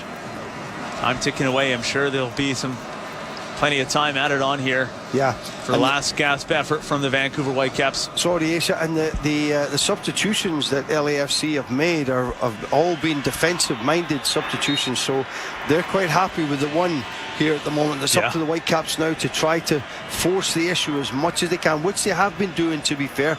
They've certainly, since the subs came on, they've kicked on, and a combination of those defensive-minded substitutes coming on for LAFC, and the Whitecaps desperately trying to get back into the game here.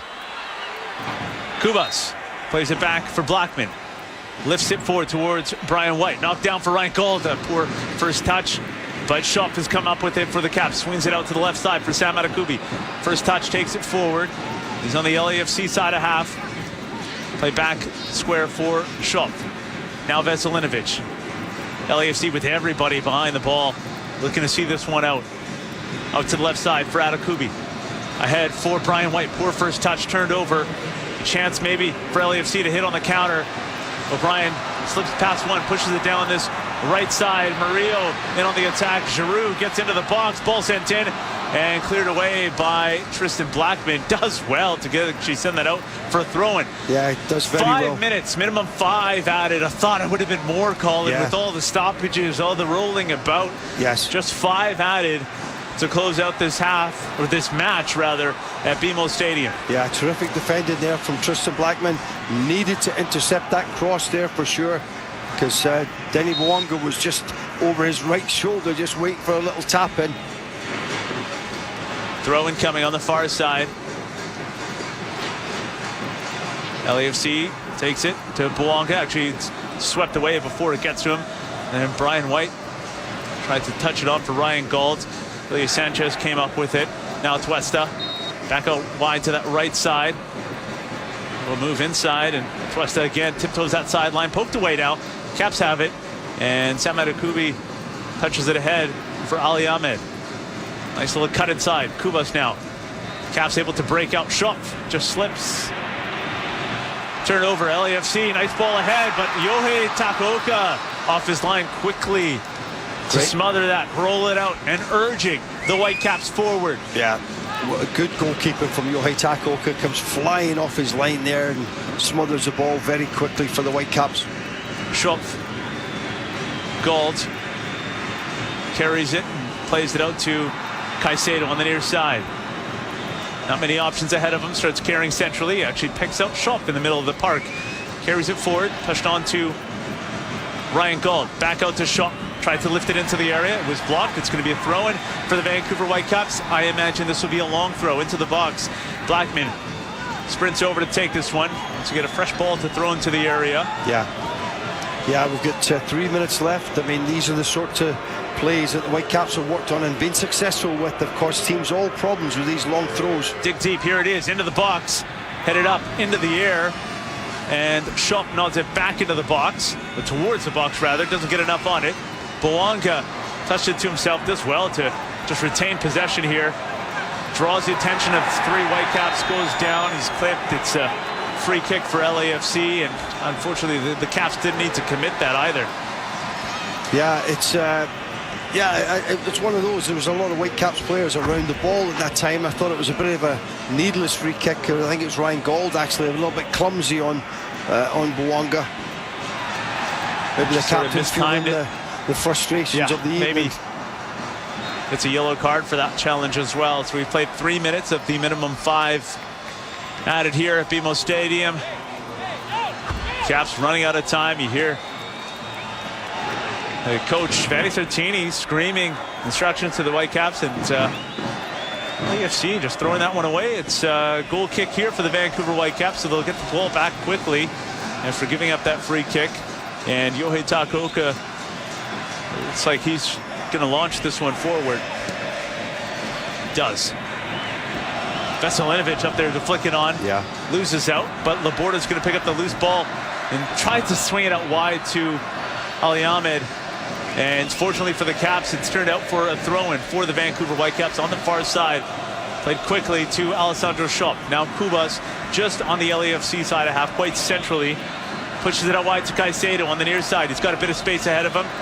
Cuts inside of one, and then poor ball into the box. Needs to be better there. And it's cleared away. Blackman then heads it towards goal. Caicedo's going to get this again. He's got Schrupp right next to him. Instead plays it to Ryan Gold. Now Alessandro Schrupp has it. Carries to his left. And lays it off for Sam Adekubi. That was attempted to be played into the box. Gold comes up with it. Adekubi again. He's going to play it back to Tristan Blackman. Lifted into the area. And it's going out the other side. It's going to be a goal kick. And that might do it. Final 30 seconds here. As long as down in his own box.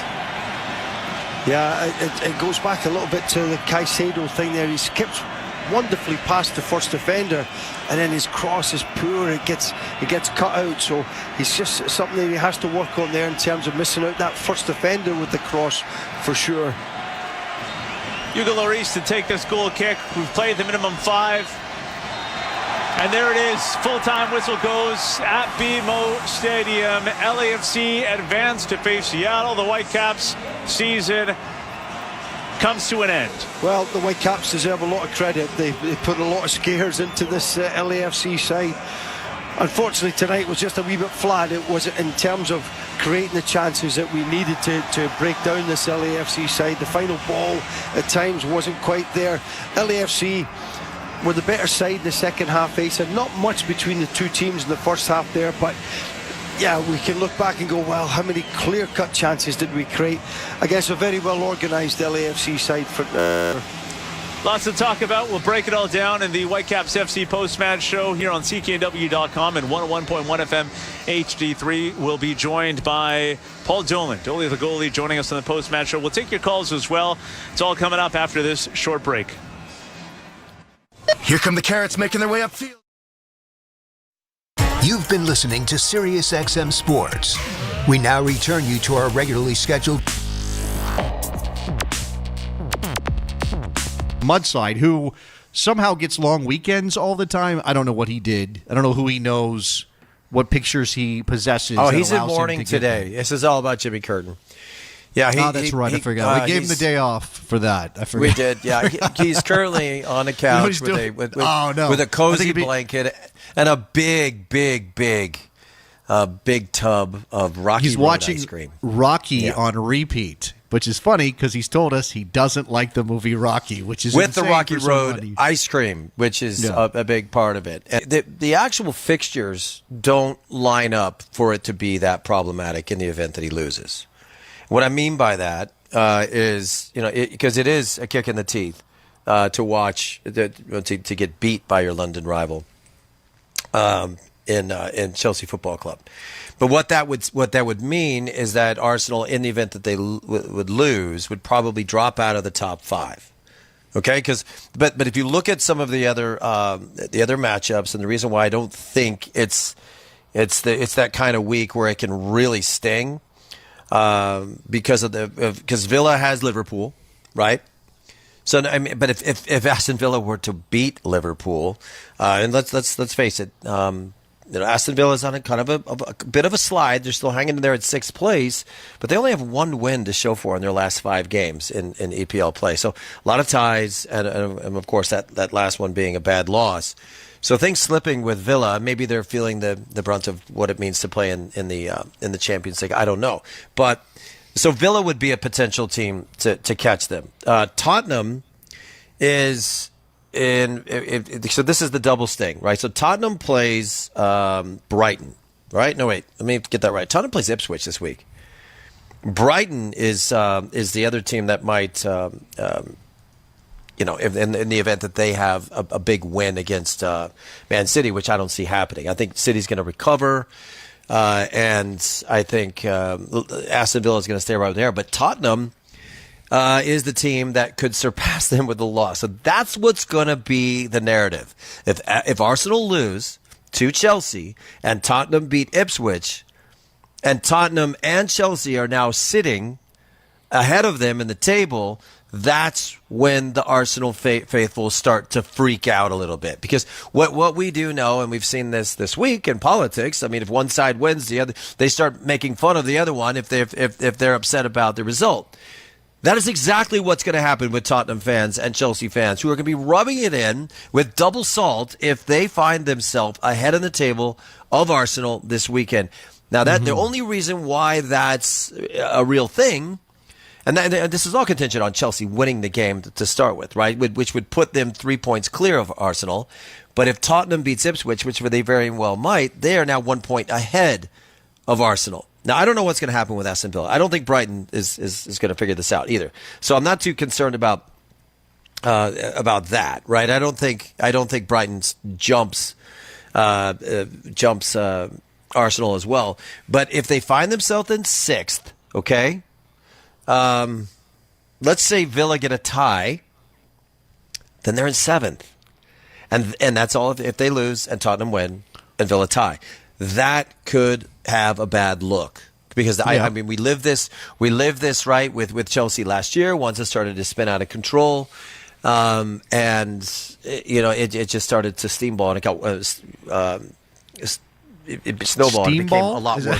I know I tried to snowball, steamball, but I don't know what a steamball is. But that sounds you know what I'm talking about. I'm in steamball. for that. Is it? I want a steamball. Yeah, that's definitely my point is. A cocktail somewhere right now is a steamboat. It should be. 100%. It should be. And I think Kid Rock invented it. But I do think that this is a crucial week for them. Now, the only reason why I think Chelsea will beat Arsenal is I believe in Maresca. I really do. I'm watching him, the way that he has set up his team, the way that this group is responding to his message, the way that they play. And look, they got, obviously with their inclusion in the Conference League. It's the only reason why we're paying attention to the Conference League is because Chelsea was playing in it, and they absolutely blast Noah with what, 8 goals. And almost everybody got in on the action. Even Mudryk got a goal. But they rested everybody. So they're rested and ready to go. Arsenal can't say that. They're not as rested and ready to go. They're beat up. This is the 11th round, and they have to get talked into standing up after squirting water on their face in this fight.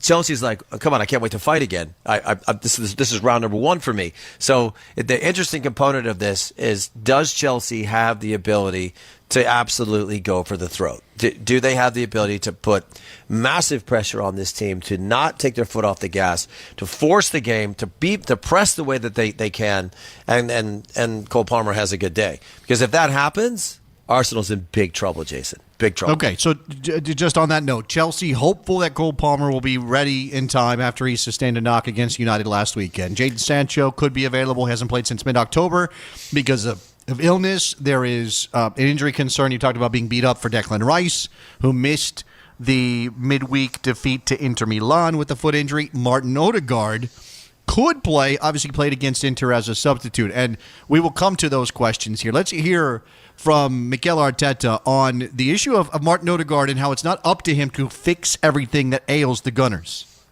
Obviously, we are demanding that. That's not very realistic. It's about the collective. It's about taking ownership, every player, that what we have to do in attacking and doing it better and more consistently. But certainly having a player like Martin helps because he's shown how important it's been for us in the last 3-4 years. All right, so Martin Odegaard coming back, but maybe not is supposed to carry all that. I mean, I get what he's saying, but it seems as though Odegaard has been the major missing piece for them. How about Maresca? You talk about, can they go for the throat? This is a wounded Arsenal. Can Chelsea at home go for the throat? Enzo Maresca, manager of Chelsea, saying that they are close to winning big games in the Premier League at Chelsea. Hopefully we can win Sunday. We can win that kind of game. But also I think at the end it's in this competition in the Premier League, it's important and it's difficult to win against any team. For sure, if I can decide, I would like to win against Arsenal on Sunday, no doubt. But also, I think Liverpool away, the performance was very good. We didn't deserve to lose. Even City. The good thing is that we are there. I agree with him, man. I agree with him. I was going to say something. I didn't know he was going to mention that Liverpool game, but they're still, hanging their hat on that performance because Liverpool, if you listen to Arne Slot, and when he's criticized or he's given praise for the way that his team is playing right now, he will reference it. Arne Slot will go backwards and say, you could see that we're not all the way there yet. Look what Chelsea did to us. I mean, look, and he'll refer to that game as that was a turning point for them on the positive, that they were able to win a very difficult game because Chelsea went toe to toe with them. Arne Slot also referred to Chelsea as their toughest opponent thus far this year. Okay, let's just try and digest that. That is something even in the loss, and Moretzka is now referring to it as the game that we didn't deserve to lose, which I actually agree with him. Chelsea was amazing on the day; they really were. I mean, if you remember the Nicholas Jackson very well timed goal, it's just a hip that keeps him onside. But that's the beauty of someone like Nicholas Jackson, who will be rested and ready for this as well. So this is a push game. This is a push point game. Like it's going to determine a lot in the entire. I mean, I really do believe that because this game in itself has a massive effect on everybody else's attitude. Everybody else's attitude, and if it is the case, Jason, that we come Monday, that we come back to our show and we're dealing with a scenario where Arsenal has slipped to 7th or 8th. I mean, the reaction to that, how will Arteta handle it? Your question was, is he in trouble? Not right now, he's not. On Monday, he might be. And it won't be because of the performance. It'll be because of the way that he reacts to the criticism. That will be the reason why he gets in trouble. I actually think he's got a pretty long leash there at Arsenal, but I can understand why the conversation might start about this not working out right now. I mean, the last 2 seasons that they've had says you stick with Mikel Arteta through thick and thin until it absolutely shows the wheels are coming off. But we shall find out. We shall find out. He needs a 9, damn it. I get it that he wanted to believe in his guys. In the last 2 years is a reflection of a very good team that was building in the right direction. But 2 things have happened. Odegaard has not been a part of this team. That's why they've lost 2 in the last 5. He hasn't been able to contribute. And they don't have a 9. Kai Havertz is not a 9. He's not. You can beat some of the teams in this league with beautiful football, and then he can pretend to be a 9. But in the actual reality of it, when you come into games like this against a very informed Chelsea side, you need a 9 or you're not going to win. That's fair.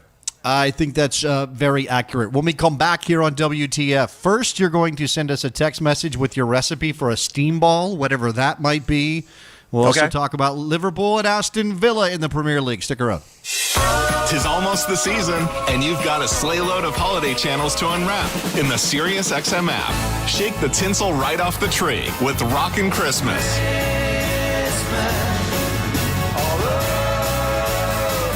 Set the mood for a silent night with Holiday Chill Out. Or add a touch of Christmas class with Real Jazz Holiday. There are dozens of channels to choose from. Just open the SiriusXM app and search Holiday. Search Kings announces Call Intelligence, the most important development in the history of Google advertising.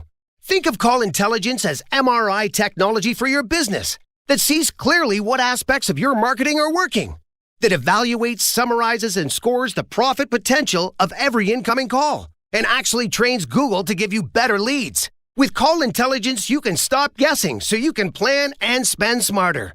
You want to stand out where your customers are online? Switch to Search Kings. Hey, I'm Mike Watts. And I'm Devin Kerr. Catch us every week as Mike and I dive into the biggest stories in the USL Championship and League One. Phoenix wins it!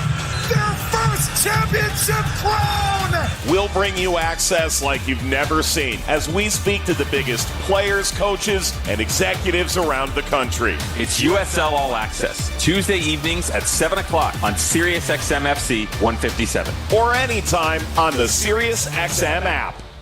Stop massively overpaying to offer medical benefits using a big insurance network. Take control of your healthcare spend with ClaimDoc's network replacement solution. ClaimDoc is a national medical claim auditing and member advocacy company driven to deliver a successful and sustainable health plan for employers and their employees. Visit claim-doc.com to learn how you can discover 30% savings and richer benefits with the only company that prioritizes member experience and client satisfaction.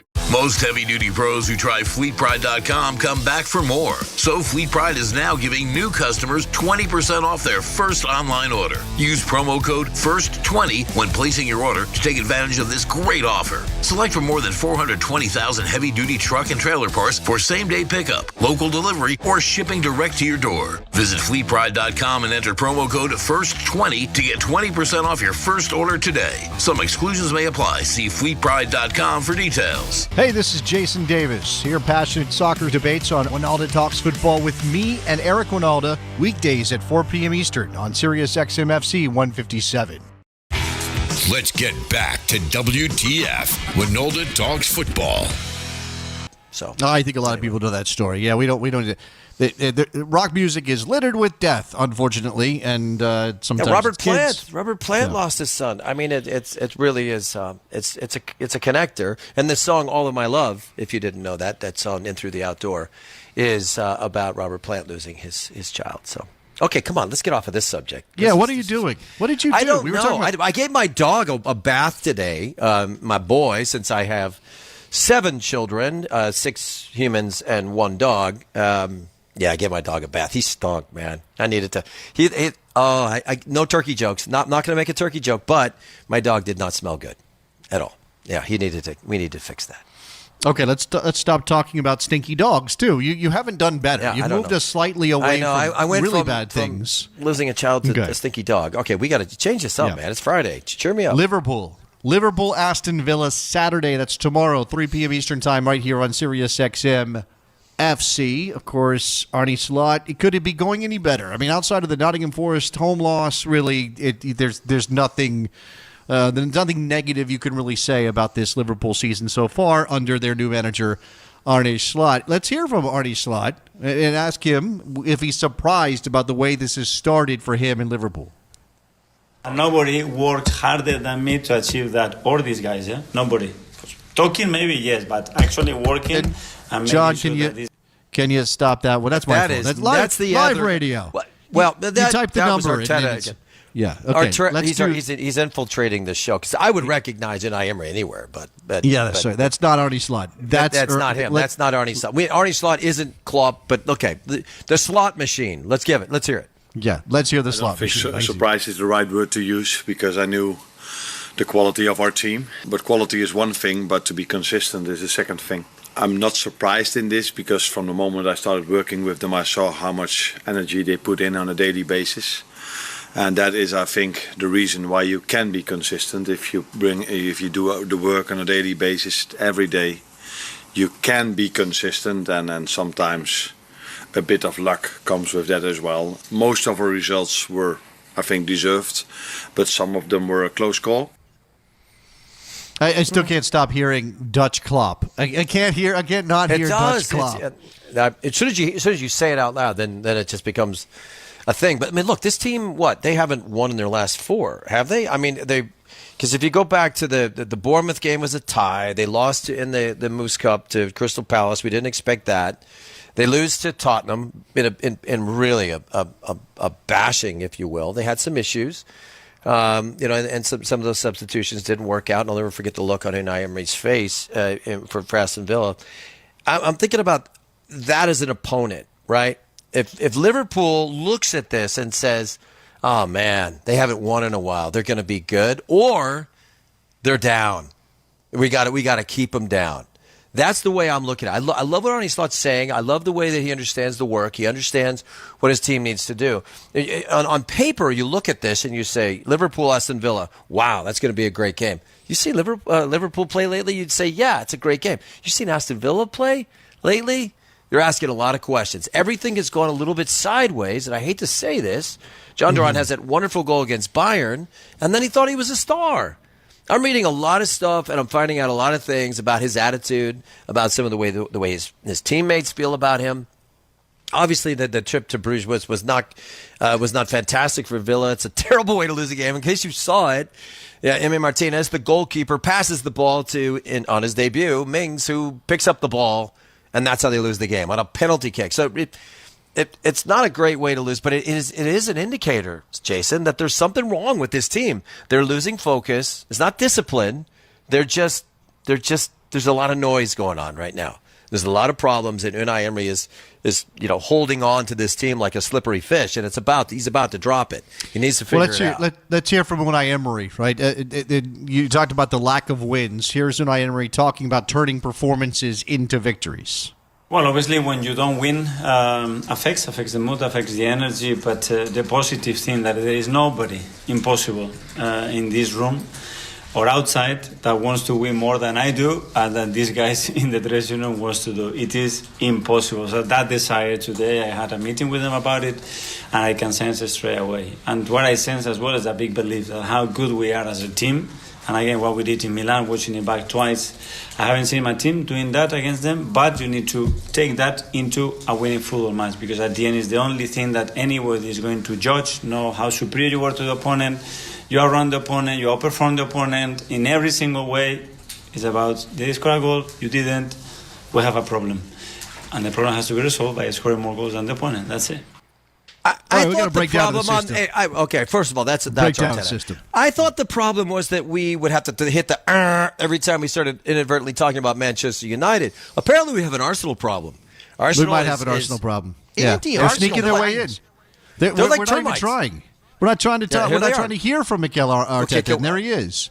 We just got our stuff saved in the wrong spot, and we got to figure out what Unai Emery eventually. I think you're responsible for organizing our folders, Eric. I think this is all on you. It's my bad.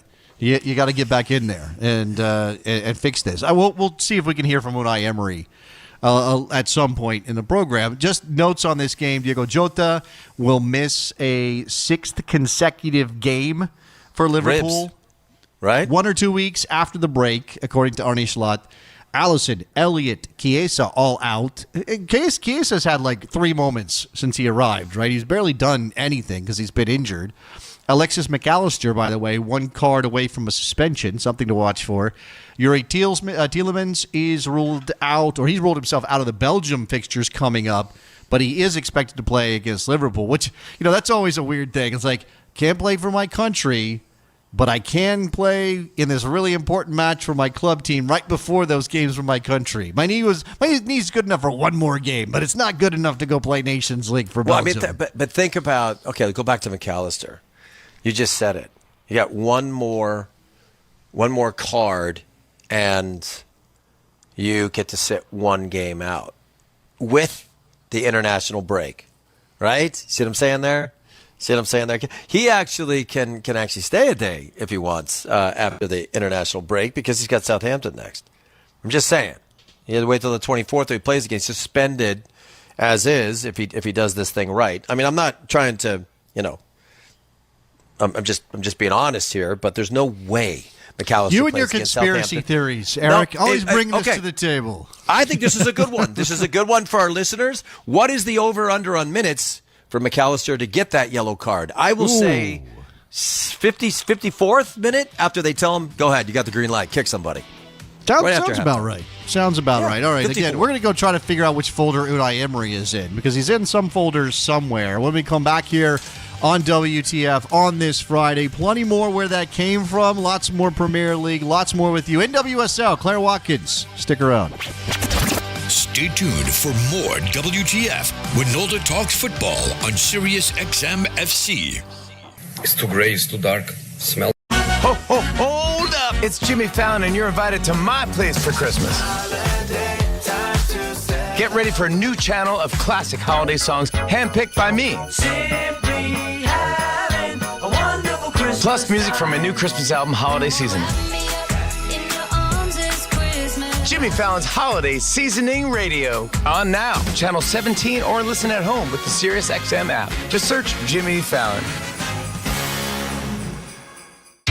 Remember when a handshake meant something? When service came with a smile and expertise you could trust? That's the Werner way.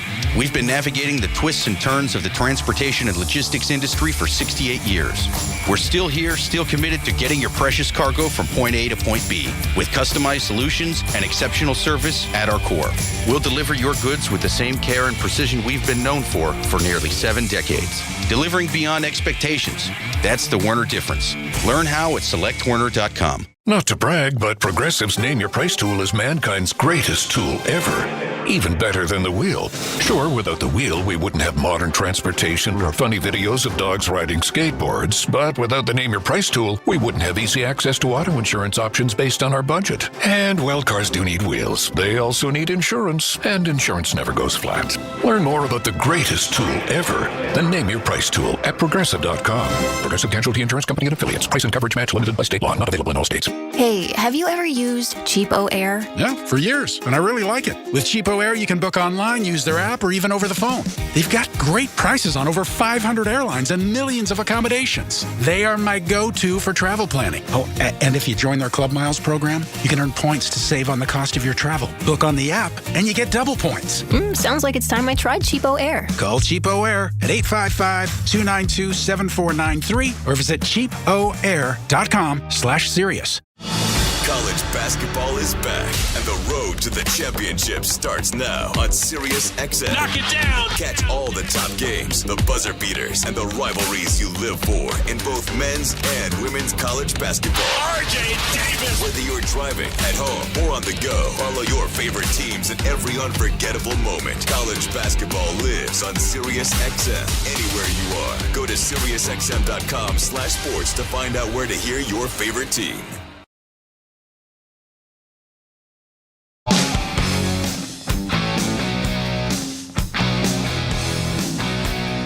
You're listening to WTF when Nolda talks football.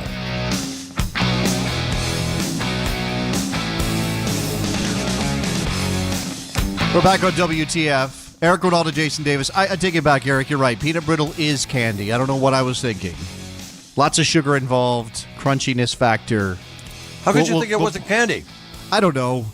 Like, I think of candy as... I don't know what my definition of candy is. Does fudge?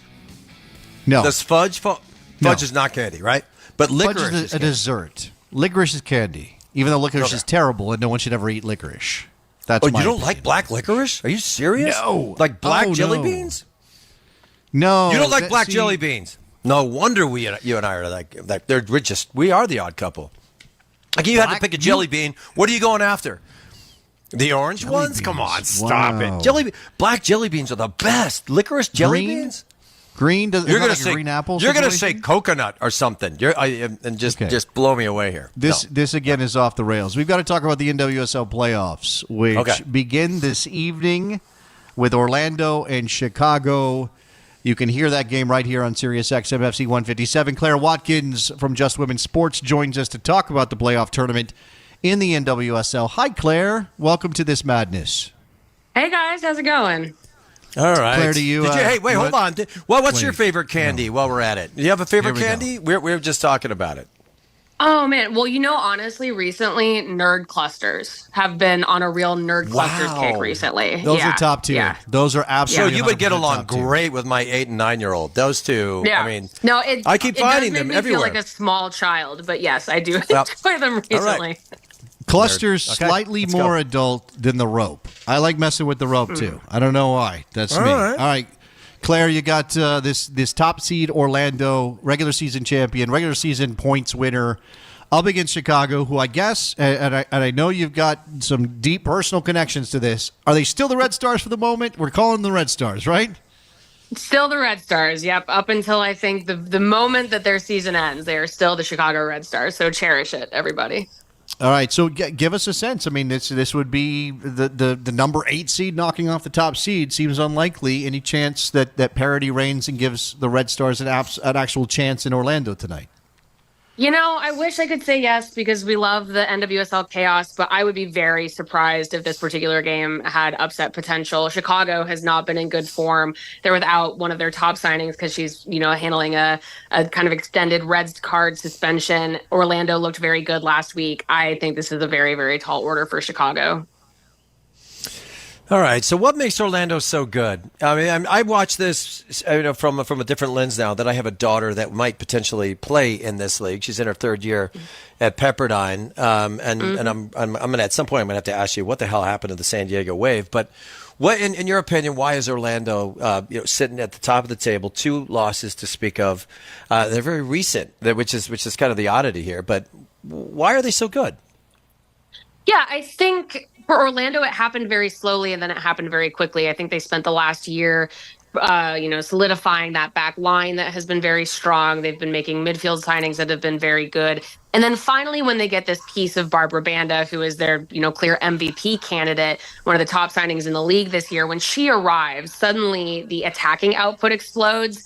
And so I think Seb Hines, their head coach, has been working on solidifying. I mean, they don't do anything crazy. They put numbers forward in possession. They move the ball quickly. They're trying to find Banda in space. They have Marta, who looks rejuvenated in that midfield. But it was basically setting up a team for a star striker, and then they went and got her, and that is how they kind of accumulated this incredible season this year. All right, so Chicago, I mean, if they were to pull off the upset that you don't think is possible, is there a way to slow Orlando down? Is there an approach for the Red Stars that sort of makes sense? Is this a classic park the bus situation, or is there something a little bit more nuanced than that? I really do think it's just about denying space. I think Orlando does have a lot of different ways that they can beat you, but I think Chicago's best chance is to keep this one scoreless for as long as possible and to hit Mallory Swanson on the counter when they can. Force Orlando to, as we all, kind of the classic sort of counter-attacking football where force the other team to dedicate numbers forward and then try to hit when possible. But it's going to take a lot. I mean, Chicago relies on a lot of deflections. They rely on block shots. So just getting stuck in, closing down space, and seeing what you can do on the other end. So, I mean, we know what we lived last year. If one of these two teams were able to pull it off and win, that would be a good reflection of what this league is all about. I mean, but are we expecting Orlando with the season they have? Because this never happens, never seems to happen in MLS. The team that wins, it becomes the best team in the league on paper. They go into the playoffs and something bad happens. Is there going to be a slip here, or do you think they can pull it off? I think it is possible. I think what we saw this year in the NWSL was 4 very good teams, and Orlando is one of them. The 4 teams are Orlando, Washington, Kansas City, and Gotham. One of those 4 teams, I do think it's going to be chalk. I think one of them is going to win the NWSL championship. Whether it is Orlando themselves, I think remains to be seen. I think the semifinal round is going to be very, very difficult. But the nice thing for Orlando is they had an international break in the women's game right before the final NWSL regular season game. So they win the Shield. They kind of have this emotional moment. There's a little bit of a skid. They get the international break to regroup, and they look a lot better the following week. So as the top 4, I really do think that Orlando has at least, let's say, a quarter of a chance to make it all the way, in a difference from what we've seen in NWSL in the past, where there's been a lot more parity in past years. We're talking to Claire Watkins, Just Women's Sports. NWSL playoffs begin tonight. Orlando and Chicago here on Sirius XM FC 157 at 8 p.m. Eastern Time. We have the number 2 seed Washington playing on Sunday at home against Bay FC. I guess, obviously you said the Spirit are one of those teams you can see winning it. Top 4 seeds are the favorites here. But Bay FC, give us a little sense of what it means for them to be in the playoffs at this point. I mean, I'm seeing that, goal difference was not great this year, so this feels maybe like a bonus opportunity to build something new for a new team. Definitely. Well, Bay FC is really interesting because they had a rough go of it in the first half of the season, and then they kind of regroup. They make some changes to the roster, make a couple key signings. Their defense gets a little bit better. They go a little bit more route one, a little bit of a simpler game plan, and they start getting results because they have a very attacking-minded front 3. They have a lot of talent there. So while, yes, I think Washington's the heavy favorite here, I think Bay FC, the good news for them is they are absolutely playing their best soccer right now, which, as we know, with single elimination can be all that you need. So for them, they're thinking they can make it all the way. But yeah, I think for Bay FC, the nice thing for them is that not only did they turn the product around, but it resulted in this playoff spot that no one was really sure if they were going to be able to get there at the beginning of, or at the middle of the season, let's say. Yeah, they were. I've watched Bay FC play a couple times this year. Isn't it like they either win or they lose? They don't tie. Yes, right. It's like there's no in between. Like, yeah, we're still in this thing. And I couldn't figure out if it was coaching, like we're going to go for it when it's tied, or it was not being able to manage the game itself. All right, I got to ask you the personal question. I said I wanted to ask, what happened to the San Diego Wave this year? I know we're talking about the playoffs, but what happened to San Diego Wave? So good last year. A lot of hype there. I mean, I'm obviously from San Diego State, so Snapdragon is a place that I know very well. It seemed to be this cauldron. Actually, it was a wonderful place to go watch women's professional soccer. But what happened to them this year? It's not. I can't figure it out. Yeah, a lot of little things and a lot of big things. I think they could have been more active in the transfer market before the season even began. They were obviously, some of their great output the last couple of years was very reliant on Alex Morgan, who, as we know, had a quieter season and then had to retire mid-season due to pregnancy. They send out Abby Dahlkemper, who was also one of their premier signings. And then when the roster stagnates, so does the style of play. The style of play stagnates, so does results. They decide that they need to move on from Casey Stoney, which I think was a shock to pretty much everybody, including Stoney herself. And then, you've got Jill Ellis. The team has been undergone a sale, so ownership has changed. We've seen Ellis be a little bit under fire publicly from some of her employees, and it just seems like they are either in this mode of having to stabilize now or having to make further change. And I'm not entirely sure which, but it just seems like a little bit of a death by a thousand cuts of just not being as proactive as they could have been. And then I think the reactive changes also were just not effective midseason. All right, so no wave, but definitely have the defending champion in this field, Gotham FC against Portland. Obviously, one of the subplots here is Christine Sinclair hanging them up after the season is over for the Thorns. This game coming up on Sunday, 3 p.m. Eastern Time from Harrison, New Jersey, Red Bull Arena. Give us a sense of how good the defending champs' chances are of repeating.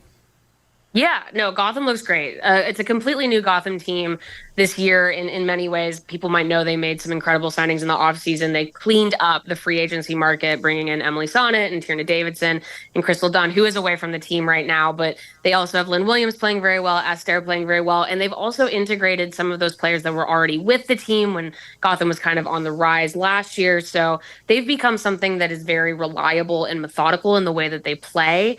And their defense is very good. And I think their foundation is just that they feel very confident moving from a 4-back into a 3-back, utilizing the number 6 to help the center back so they can go up the wings. They're very good at full team defense. They have a lot of different ways to beat you, including individual brilliance. So I think Gotham at this moment is a better team now than they even were when they won the championship last year. And I think that's going to make it very difficult for Portland's defense, which has been their great weakness this season.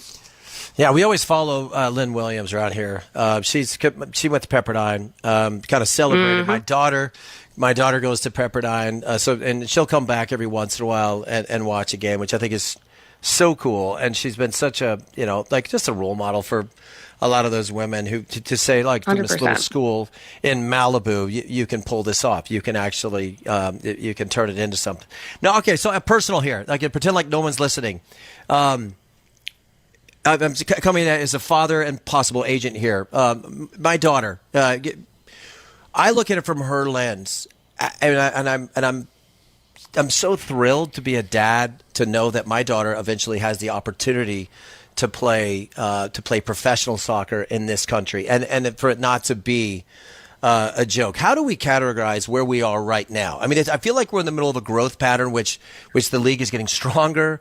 I mean, you mentioned what happened with free agency and whatnot, but I mean, I don't want to create a ceiling here, but where are we in this growth path of the league, as well as it's going, and the potential to get even better?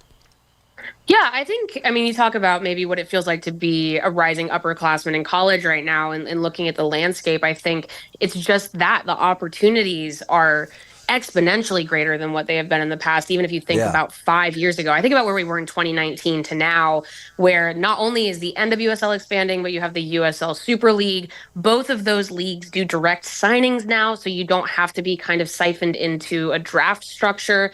You can contact teams. You can, with obviously the opening of NIL in college, you can get an agent. You can put yourself in front of some of these scouts, and then you can go try to sign with, if not one of the 16 NWSL teams that there will be in 2026, but there's obviously the myriad of USL teams.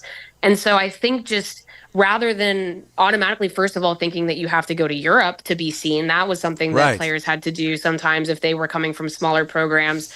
But I just think it's just that, where the amount of roster spots, and I'm a big believer in the player pool. I think the player pool can handle it. I think we saw more really talented players get turned away from a professional career, then we're going to struggle to have, NWSL quality players now. But I think it's just that it's the variety of opportunity and the different pathways that you can take. And I think that with every year that passes, that becomes, again, more diversified. So if you were a player like Pepperdine, or at a school like Pepperdine, you don't feel like, oh, I'm not at one of the top blue chip places, I can't be seen. And I just don't think that's true anymore. It's such a great point, because obviously I'm watching all the games and I watch other teams and then I get into it. So much talent out there, I mean, it's such an interesting thing. You're watching a NC2A college game, and then the commentator brings up the fact that, this girl's coming back and she's just played in the World Cup and now she's playing right back against your daughter. You're thinking, okay, this is kind of cool. So I've really enjoyed it from that aspect, and I think the playoffs they'll be fun. I mean, there's a lot more people tuning in. And it's not just because I'm paying attention more as a father, but I just think the league is really in a good spot. Thanks for clearing that up for me. I love to hear about it. And no, it's really cool, because you go back to it, because we did that at the men's side, and we could go back to a certain year and maybe a benchmark of. I mean, you went back to 2019 and where we were then and where we are now, and it's just so cool to watch the exponential growth in the women's game. 100%. Claire, I got a question for you. I mean, obviously, we talked about several of these matchups. We haven't yet mentioned Kansas City and North Carolina. And your thoughts on that matchup would be appreciated. But you already mentioned one in terms of Orlando, their MVP candidate. But I know that there's a front runner for that award.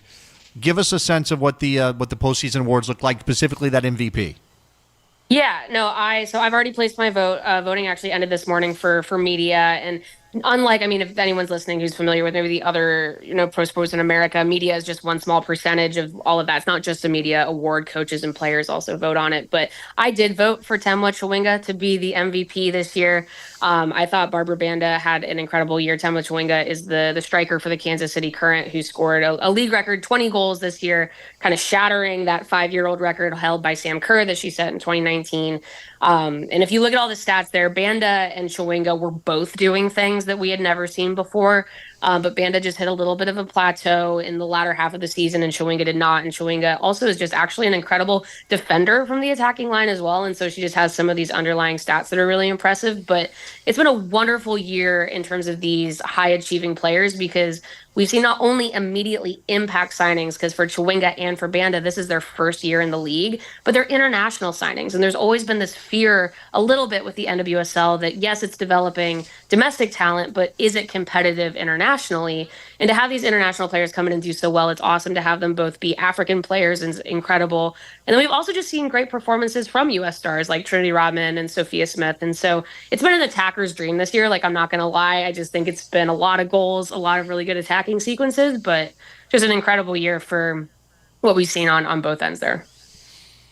Claire Watkins from Just Women's Sports. Make sure you're checking out Just Women's Sports for all of her coverage of the NWSL playoffs, which kick off again tonight. Orlando, the top seed, against 8-seed Chicago Red Stars. And they are the Red Stars at least until the season is over. Claire, thank you very much for the time. Always great to have you on the show. Yes, of course. Thanks, y'all. Have a good one. There we go. SiriusXM wants to send you and a friend on a trip for two to attend the National Women's Soccer League Championship in Kansas City, Missouri at CPKC Stadium. To enter and for rules, go to SiriusXM.com/NWSL2024 with no spaces by November 12th. No purchase necessary. Must be a U.S. resident and over 21 to enter. When we come back on this show, more Premier League previews. Stick around. The NASCAR Championship is on the line, and SiriusXM will take you to the track for every thrilling turn. 1, 2, 3 cars crashing and colliding. Sunday at 2 Eastern. 4 drivers enter with equal points, and the highest finisher takes the crown. This is Joey Logano. This is Tyler Reddick. Hey, it's William Byron. This is Ryan Blaney. And driver-to-crew chatter puts you in the car for every lap. Let's go get a championship, baby! The NASCAR Cup Series Championship live from Phoenix. Listen on SiriusXM NASCAR Radio Channel 90 in the car and on the all-new SiriusXM app. Hi, this is professional golfer Mark O'Mara. When it came to building my personal putting green, I called Celebrity Greens, the leader in customized synthetic golf greens. Celebrity Greens designed an amazing backyard green for me and a synthetic lawn area for my dogs that looks and acts just like natural grass. You can't beat Celebrity Greens' attention to detail and exceptional customer service. Learn how to create a championship putting green in your own backyard. Call the pros at Celebrity Greens, 1-888-507-7960, or visit them online at celebritygreens.com. The FC Shout Line is always open for you to vent. Rodney, stop singing. You're a great footballer, but you suck at singing. But we won't always agree with you. I'll give you anything, my friend, if it makes you feel alright. 'Cause I don't care too much for money. Money can't buy me love. Call the FC Shout Line anytime at 202-596-5880 on Sirius XM FC Channel 157. There's a secret to Mass Mutual success that's not so secret. We earn and keep trust. We build and maintain financial strength and stability. We deliver solutions that meet complex needs. We do right by our customers, our clients, and our policyholders always. And we've done it day in and day out for over 170 years. Mass Mutual, partnering with financial professionals, benefits brokers, and institutions. Have you Googled yourself lately? Are there negative posts from an ex-employee or from a former client? Maybe an outdated news article? Search engines don't always get it right. But right or wrong, it's your reputation on the line. That's where Reputation Defender by Norton comes in. Take control with Reputation Defender. Their cutting-edge approaches help you to wipe away unwanted information in your search results. They also promote the good stuff. You can start by getting your free reputation report card at reputationdefender.com or call 800-391-9971 to speak to an expert. Your first source for the beautiful game is The Football Show. Weekday mornings at 7 Eastern on Sirius XM FC 157 and streaming on the Sirius XM app. Good chat. Interlude, if you will. NWSL playoffs kicking off this evening. Again, you can hear that game between Orlando and Chicago on the channel right after us. After we're done. Actually, 8 p.m. Eastern time. Let me get that right. 8 p.m. Eastern time for kickoff of that game. Back in the Premier League, we've covered a couple of matches. There are two big matches on the fixture list, Eric. The biggest matches of the weekend, undoubtedly, are the two that we've discussed. Liverpool, Aston Villa, Chelsea, and Arsenal. You can hear the Chelsea-Arsenal game on Sunday, 11:30 Eastern. You can hear Liverpool-Arsenal tomorrow, 3 p.m. Eastern. You've claimed that there will be more entertaining games this weekend in the Premier League. Yeah, there's a trend going on there. Enlighten us, if you will. I have been... Okay, I think we were all fairly curious as to how... Brentford would handle a world without an Ivan Toney, right? I mean, we kind of, we look at it from a couple of different lenses. But I mean, you've got to admit, last week Fulham, the way that you won that game, and when we talked about it, it was like, was that lucky, Eric? Yeah, it kind of was. What we saw in Brentford in that particular game was the old Brentford. And that's the reason why I'm saying all of this is I just don't know what to expect out of this guy anymore. He goes into certain places, right? And we're talking, are we going to call him Tommy? Are we going to call him Tommy? No, we're going to call him Frank, just Frank, no Tom, no Thomas. Or we're going to call him Tommy Frank. Well, to be frank. Either one, pick one. But, I mean, think about it. You get outshot 26-5, right? And we went through this last year, and then some of the prop bets that were really fun last year and even at the beginning of this year was Brentford over under 9 shots. And I kept going the under, and I kept winning. That's just what I kept doing. I was like, that's so stupid, but they're only going to take 8 shots today, especially if they're away. And then there was a couple of games. Wolves was a great example. Tommy Frank just lets it open up, and there we go. Then the games get fun. This is going to be one of those fun games. This is going to, and I really truly believe that he's in trouble in the sense that this is, in my opinion, possibly one of the most impressive managers that we've seen in quite some time. And I'm talking about, are we going to call him? We can't call him Areola. It's Areola. No, right? It starts with an I. How do you say? Yes. What? Iraola. Iraola? I've not heard anybody call him Iraola. If you want to say it fast, it won't sound like Iraola. But if you pronounce the vowels correctly, it's Iraola. Okay. Yeah, there it was. Say it again. Iraola. Because I keep unfortunately saying areola, which is not the right thing to say. It's not areola. I know, and he doesn't manage Brest. He manages Bournemouth. He should, though. That's where I'm going with this. After this is over, he's got to move to France and manage Brest. And he's going to show up in a speedboat. It's going to be amazing. No, anyway, he is, to me, probably the most impressive manager we've seen in a while. Now, you've made that argument. It's all the Basque thing, and these guys are coming from the same area. I just brought up the connections to the Basque country with all these managers who have infiltrated the Premier League. That's all I'm saying. But this one's going to be good, though. There are some who are not succeeding. Good. To answer your question, I'm not entirely sure that everyone's going to enjoy this as much as I am. I am going to enjoy this because this is two very qualified managers who have the ability to employ several different game plans within one game. And both of these guys have done it. Obviously, Bournemouth coming off a monumental win against Manchester City. A lot of people didn't see that coming. I remember watching it. I remember telling my son, I was like, oh, Man City's going to kill him. I go, I don't know about that. And he's like, why? And I said, because everybody plays a certain way against Man City. They just fall in. They try to build, some sort of wall. They keep their spacing, and they make it really hard, really difficult to break down. And not to say that Bournemouth didn't do that at times, but there were other times where they did press the game in the middle of the park, forced them to cough it up. Caught them off. There's something to be said about a team that understands how those transitional moments work and the risk-reward of football, that if you can steal the ball from the opposition when they are right at the very beginning stages of making a full commitment forward, you will win a lot of games. Basically, what I'm saying is when that right back takes off and that left back takes off at the same time and the six is out of position and then you win the ball, you are and your people are positioned in the right spot, which is what they did.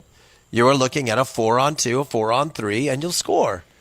And I love it that he had the audacity to just employ a different style of soccer. So the reason why I'm into this game, I think Brentford and Bournemouth is going to be a fantastic match, is because both of these guys are playing speed chess, and it's fun to watch.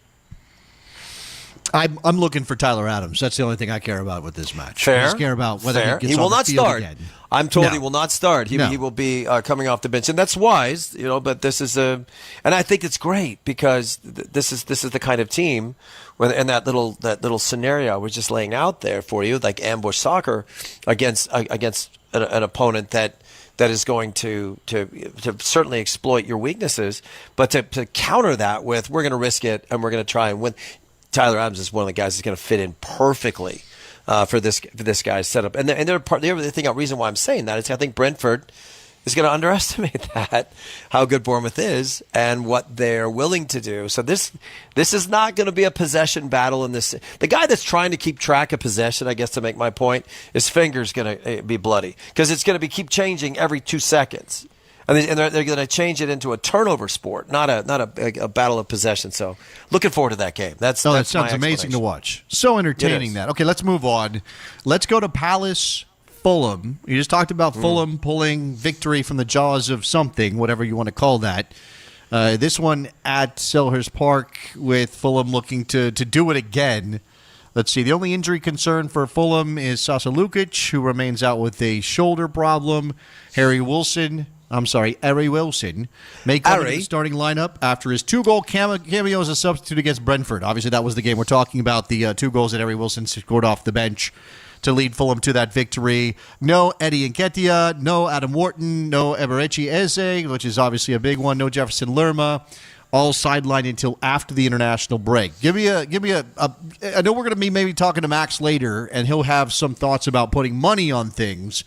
But you love to say that my Fulham's not going to win. I don't know if that's you or Max who's most guilty of it. Can my Fulham win away to Crystal Palace? Probably not. What? I know. Why? I said that before. Well, I mean, remember what Max said? Max said, well, I was right because both of the goals came after 90 minutes. So Max knows nothing. But he is really having an issue too. And I think he spilled orange juice on my couch. Somebody explained to him that's a really expensive couch. But look, if you want to talk about as it being out of the equation, I'm not entirely sure it hurt. It hurt Crystal Palace as much as people might think. Mateta seems to be finding his form. He seems to be getting in good spots, and it looks like he might very well be put up there with Nketiah, unless Nketiah is. I mean, I was told again Nketiah is fine. So there are a couple of injuries that you could worry about, but Sarr is that makes it harder. I mean, not that Eddie Nketiah has burned it up at Crystal Palace or anything. Not but really. It does make it a little bit tougher from Max's perspective if you don't know if Eddie Nketiah is going to play or not play, or is he out? Is Eze out? Is he in? Is he sideways? What's happening? I think Eze's got an issue that they have to deal with, but I think that to be fair, Mateta will score more goals if he has somebody further up the field who's not going to dribble, who's just going to make unselfish runs. That's how it works. Because you just forget about the big guy. I don't know how they do that, but if they can get any wing play, possibly out of Mitchell, maybe Munoz, and they can get the ball down the wings. What we've learned about, and not to say that they're not doing it themselves, is Fulham just scored two great goals, doing exactly what works against them. So we'll see how this one plays out. But I do think Crystal Palace is back. They're off the schneid. They're trying to figure out how they're going to get back into this thing. They finally got a win under their belt. And it might be bad news for this Fulham side. Because Fulham does this every time, Jason. They do it every what? time. What do they do? They get up to 6th, 7th, 8th, and then they. Whoa! There was a 10th place finish 2 years ago. Don't start with me on this. No, I'm talking about 6th. You get to 6th, 7th. You have the ability to go, and then look. Right now you're in 9th. Everything higher than 10th is absolute bonus territory. We are fine. So you're fine. coming. You're in 12th when this game is over. Sorry. I'm sorry to break the news to you. Come on. Yeah, double figures or nothing. There's no way that Fulham can handle being in 6th, 7th, 8th, 9th. They can't handle it. How about this? Fulham's 15 points from 10 matches, their best start to a Premier League campaign in 21 years. And that covers some good years right for about Fulham. Right about now as they start to slip. There's it's only up for Fulham right now. Fulham Football Club on the rise. When we come back on WTF. Well, hold on. No, we're done with Fulham now. No, I wanted one more point because they have a nickname. They call them the deserters, and not that kind of deserters. Your boys, when they get ahead, they order a lot of desserts at the end of dinner. That's what happens when they get 6th, 7th, and 8th. They get a little chubby. Right about this time of year. Yeah, that's what's happening. The deserters. That's what they're called. I didn't make it up. Don't cricket me. I'm not the one that gave them that moniker. No, so we'll talk. You can go to break now. Talk. You deserve it. Hammers versus Everton. Obviously, we've talked Everton a bit already on this program. We'll get to that game. Wolves, Southampton, Brighton, Manchester City. Very tasty as well. It's all coming up on WTF. Every fantasy football champion makes one defining move. Brock Bowers is going to be the #1 receiver for the Las Vegas Raiders. And if you have him, congratulations. Touchdown Raiders! Fantasy Sports Radio can help you make that move. It's really important to pay attention to the drops when waivers run. You're going to see some decent players drop, so make sure you always look at the drop list. Listen to the best analysts for lineup advice, trade questions, and roster moves. Make your move with Fantasy Sports Radio, Sirius XM 87, and the Sirius XM app. Playing more golf is great, but playing golf better and longer is even greater. When you want longevity in the game, you need a certain level of speed, skill, and training to keep it going and keep it enjoyable. Par 4 Success can help you achieve that level with customized coaching, flexible programs that fit your schedule, and strategies to gain 10 yards in 10 weeks or less. Take the free 5-minute assessment at par4success.com/radio. That's par, the number 4, success.com/radio. Everyone's looking for lower scores. Don't waste time with swing aids or gimmicks when you can drop strokes guaranteed. Club Champion's fitting process dials in the perfect equipment for your unique swing. No matter your goal, the top-trained master fitters at Club Champion can help you get there. Use code DIALEDIN at clubchampion.com to get a full bag fitting for just $100. That's code DIALEDIN to get a full bag fitting for just $100 at clubchampion.com. This is Glenn Crooks, host of the Coaching Academy. Every week I talk to coaches who have been in the trenches and have something to share. Time to welcome in Anson Dorrance. I credit the American collegiate game because we built our player development on that game. Here's Pat Noonan. It's being able to look past those isolated moments and incidents to continue to focus on the big picture. A new episode every Wednesday on FC 157, and all of them available on the SiriusXM app. Just search the Coaching Academy. Winolda Talks Football with Eric Winolda. He likes him. He's in a good spot. And Jason Davis. This is about as good as it gets. On Sirius XM FC 157. Have one of those dry ice situations, right? Like, it's got to be something that creates the steam-like effect. I just don't know what the ball part is yet. Like, does it need to have fireball in order to be a steam ball? Because the word ball is in there. But nobody's sane drinks Fireball.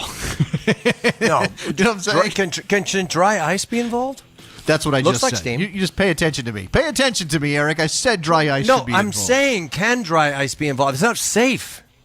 Oh, I Is see. it? Right, because if you touch it, your finger falls off? Is that how that works? I don't know. My lip's going to, No. Stay away from dry ice, folks. Well, don't listen to him. He's not the drink maker in this group. They serve those drinks. I've never actually ordered one of these. In fact, I think it looks ridiculous. Just give me whiskey on ice, please. Yeah. But I've seen those drinks they bring to you on the little platter, and then there's like the dome, the glass dome, and they lift the dome off, and the smoke or whatever it is comes wafting up, and you're supposed to, But what is it? That's not dry ice, inhale? is it? No, it can't be. I don't think it can't be, right? I'm not ingesting that. No. None of us are bartenders. We didn't get a Look at how far you're going with this. I call mixology. you a deserter, and then the next thing you know, you're making fun of my steam comp. Wait, hold on. You called me a deserter? Or you called Fulham players deserters? Oh no, you're a deserter. Yeah. I actually don't do dessert very often. I think I'm pretty good about that. But you do at this time of year, and you don't even know why. You just, oh my God, we're in 9th place, and suddenly you have the urge that you got to have some cheesecake. Well, okay, Here you look, go. but this comes back to something I proposed earlier in the show, which I don't even know if we're going to have time to get into.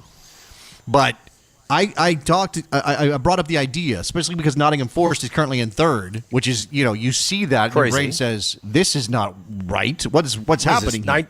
1969? What is this? Okay, keep going. Where do we think these players are these clubs are going to end up, especially the ones who are maybe higher up the table than they kind of have a right to be? Does that make sense? Like, Nottingham Forest has no right to be in 3rd place. I mean, they do based on their results so far this season. I'm not trying to take it away from them, but nobody believes that they're going to finish in 3rd. So where do they actually finish? Where does Nottingham Forest actually finish, Eric? You want to go on the record right now? Do you think you could kind of divine out? Think about that. I mean, obviously we have to 11th. From 3rd to 11th. Yeah, which would be an incredible season for them, right? That would be a success. Be wonderful. I mean, that would be wonderful. I mean, let's face it. They've played. What have they played? 10 games, and they only have 1 loss. That's terrific. I think this is all, this is all very different if they don't have a very good day and beat Liverpool. Let's just say they lost to Liverpool. Let's remember they went to Anfield and got the 1-0. So the results after the Liverpool win would have been different if they hadn't beaten Liverpool? Is that what you're saying? I don't know, man. They should be. How do you account for Chris Wood? How do you account for Chris Wood? He's a deserter. He's eating a dessert right now. I can feel it. That guy's dumping Player of into the month. Some apple Player pie. of the well, month. Of course in he October. is. He's got more goals than Manchester United. I mean, the guy's amazing. But look, I mean, like these hot streaks, and everybody would love this. We'd all love to hope that they continue, but they just don't. They don't. There's reasons for it. And we could dive in. We could go into the weeds with all that. But Chris Wood will probably end up with somewhere around maybe 14 goals on the season, and that'll be great. But they're going to be spread out now, and I think a lot of people have figured him out. I mean, because every manager, Jason, basically goes, look, I don't care what happens today, but he's not scoring. Do not let that guy score on us. I mean, those are the kind of things that managers say, and I think it'll have some teeth to it. It is fantastic, though. It is. I mean, it's fun. It's fun, but guess what? Does Nuno come back off the bench, or does he stay in the crowd? I mean, that's a good question. Don't go to the bench. This is working. Stay up there with your binoculars. You're fine. Love to know what the bonuses in Nuno's contract look like and whether he gets something insane if they finish top half. Oh, my God. Can you imagine? 5. Well, I don't think they were ever in that position, right? I mean, with all of the financial fair play they've already been through, they don't want to make any of those promises. That might be a good point. I don't know how that affects bonuses for managers and players, that kind of thing. You're right. That's a good point. Percentage of the overall, whatever the reward is. If you didn't have financial fair play, if you didn't have all of that in the situation to deal with, could you say, give him a £50 million bonus if we finish top 5? It never happened, and then it happens. Crazy. Yeah, right. Yeah, put that in the contract. But who cares? It gets him to come. West Ham Everton, Saturday, 10 a.m. Eastern Time here on Sirius XM FC. This is, we've talked about Everton, and Caleb has already decided to fire Sean Dyche, although Everton hasn't done so quite yet. Mohamed Kudus missing 3 matches more after his ban for that red card. Oh, it's plus 5. It's going to be. He got 5, the 3. But he's got 3 no, more. No, it was 3, and now it's 5 more. I think you got that backwards. I think he originally got 3, and then they added 5. Or was it the other way around? No, it was originally 3, and now they've added 5. I'm pretty. You're saying it's 8? It's not 8. It's not 8. It's bad. It's 5. It's pretty bad. I remember reporting on it and thinking that was a little excessive. Oh, so these are two. No, I'm sorry. I'm thinking about 2 different incidents. Incidents. Right? That's what I'm talking about. All right. Well, whatever. He's gone. He's not available for West Ham. That's certainly a problem. Edson Alvarez, the Mexican midfielder, also suspended. He got a double yellow red card situation against Nottingham Forest last week. Nicholas Füllkrug, that hasn't exactly gone to plan. He's out as well. Let's see. Alphonse Areola. And Thomas Souček will be assessed after missing out against Forest. They've got an injury and an illness, respectively. Doucouré has a chance of making the trip, but we shall see. Okay, give me a thought here. West Ham at home against Everton. Desperation station, kind of the theme for everybody involved in this. Well, I mean, I think this goes back to last week. I mean, honestly, let's face it. Everton just went to Southampton and lost. Southampton, not great. They did outshoot them. They were able to have some real good looks. But I have my concerns about this Everton team, and this really is, and this is really unfortunate, to say this out loud, because Calvert-Lewin, he has been absolute crap. I mean, as good as he is, something is amiss there. Something has just, and Sean Dyche, as mean as he seems and all that other stuff, I just feel like he's staying away from Calvert-Lewin. He's just basically like, he'll figure it out. He'll come good. Just leave him alone. It'll be all right. And that approach isn't working. It's not working at all. I worry about, because I love Jack Harrison, by the way. I think, because he wears the 11 shirt, blah, blah, blah. He has a history with, obviously with Leeds and also with NYCFC. I've been following this kid for a long time. I think he's a very good player. He's let him down on a couple of occasions. But the point I'm going to make here is this is it. I mean, it's as good as the shoulda, coulda, woulda for this one if David Moyes was still at the helm. But I mean, everyone's looking at West Ham and saying this Lopetegui guy. They wanted to go special or different or flamboyant or whatever. He is everything. They wanted but to go Basque. But this guy's everything but, and he looks confused, and he's got a twitch, by the way. Have you noticed that? This poor bastard, he's trying to talk to his players. His eyes are twitching. He's like literally so stressed out that it's not right. I mean, it's just one of those things. There's no calmness to him. There's no calmness to his team. So my point is if West Ham somehow beats Everton, that might be it for Sean Dyche. It might be it. And it's unfair. It's on the road. I get it. Seems very possible. I'm telling you, man, West Ham is so bad right now. To lose to them is really the way that other teams feel about losing to West Ham is really what's pushing the narrative here. Look what happened at Manchester United. I mean, after all those other losses, like boom, you lose to West Ham, it's over. That's it. Nope. Can't. Nope. That we can handle a lot of things, but we can't handle that. West Ham is not the same team. They're going through that transition. You can see actually, and look for it. It's not fun to, as a player. I recognize it, and I kind of shake my head because I know how that is and how that works. But when the information is coming to the player who's going on the field, they're not listening. They're not really listening. They're just kind of just put me in the game. I'm so tired of listening to your voice.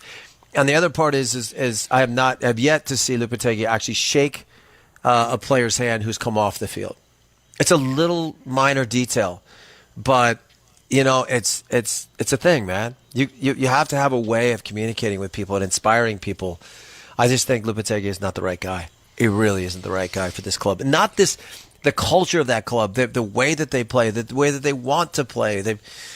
All of it, all of the fun about football, that when West Ham's going well and the bubbles and all that stuff, it doesn't fit him.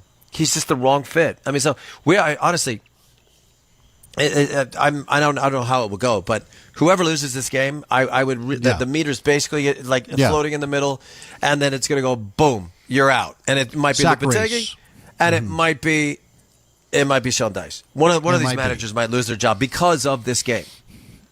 It seems very possible. It seems absolutely very possible it could come down to this match. When we come back here on WTF, we'll come back to the Premier League. I promise we got some news to get to. We're going to look at the continent and what's coming up, Bundesliga, Serie A, La Liga. Paramount Plus is the home for the UEFA Champions League. Bigger, better, and bolder than ever. The biggest event in all of club soccer is back with a whole new format, giving us more match days, more epic matchups, and more unforgettable moments from the world's most beautiful game. There is nothing in sports like the UEFA Champions League on Paramount Plus, where the best soccer clubs and most iconic stars across Europe go toe-to-toe to see who truly is the best of the best. We're talking Manchester City, Real Madrid, Barcelona, Milan, Liverpool, Arsenal, Juventus, Bayern, and so much more, all in one ultimate tournament. It's champions playing champions, and here in the States, it all takes place in the middle of the day, in the middle of the week. So now you have a reason to look forward to Tuesdays and Wednesdays, because nobody watches the UEFA Champions League like us.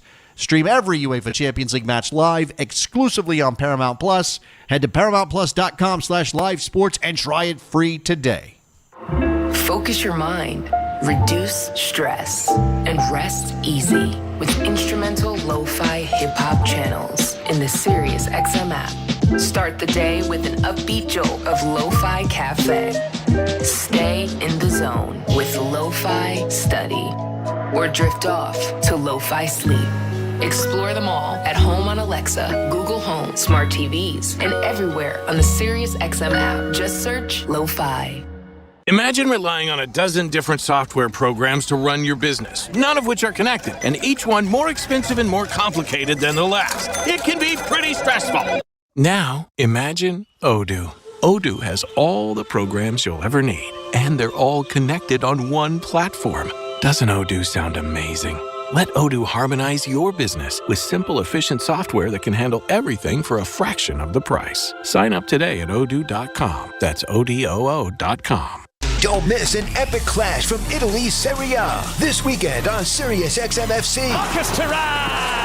Inter's front two have done the damage again. Defending champions Inter have their sights set on a repeat, but it's Napoli who sit atop the table, heading into a massive showdown in Milan. Lukaku is through here. Lukaku! Inter versus Napoli. Coverage begins Sunday at 2:45 p.m. Eastern on SiriusXM FC 157 and streaming on the SiriusXM app. Wesley Financial Group is not a law firm. Are you a victim of the timeshare trap and think there's no way out? I'm Chuck McDowell, founder of Wesley Financial Group, the original timeshare cancellation expert. And I'm here to tell you that there is a way out. All you need to do is give my office a call. I will send you a timeshare exit information kit absolutely free, explaining how the timeshare industry works and your options for cancellation. Call Wesley now for your free info kit. Call 800-722-1144. 800-722-1144. Martha was ready to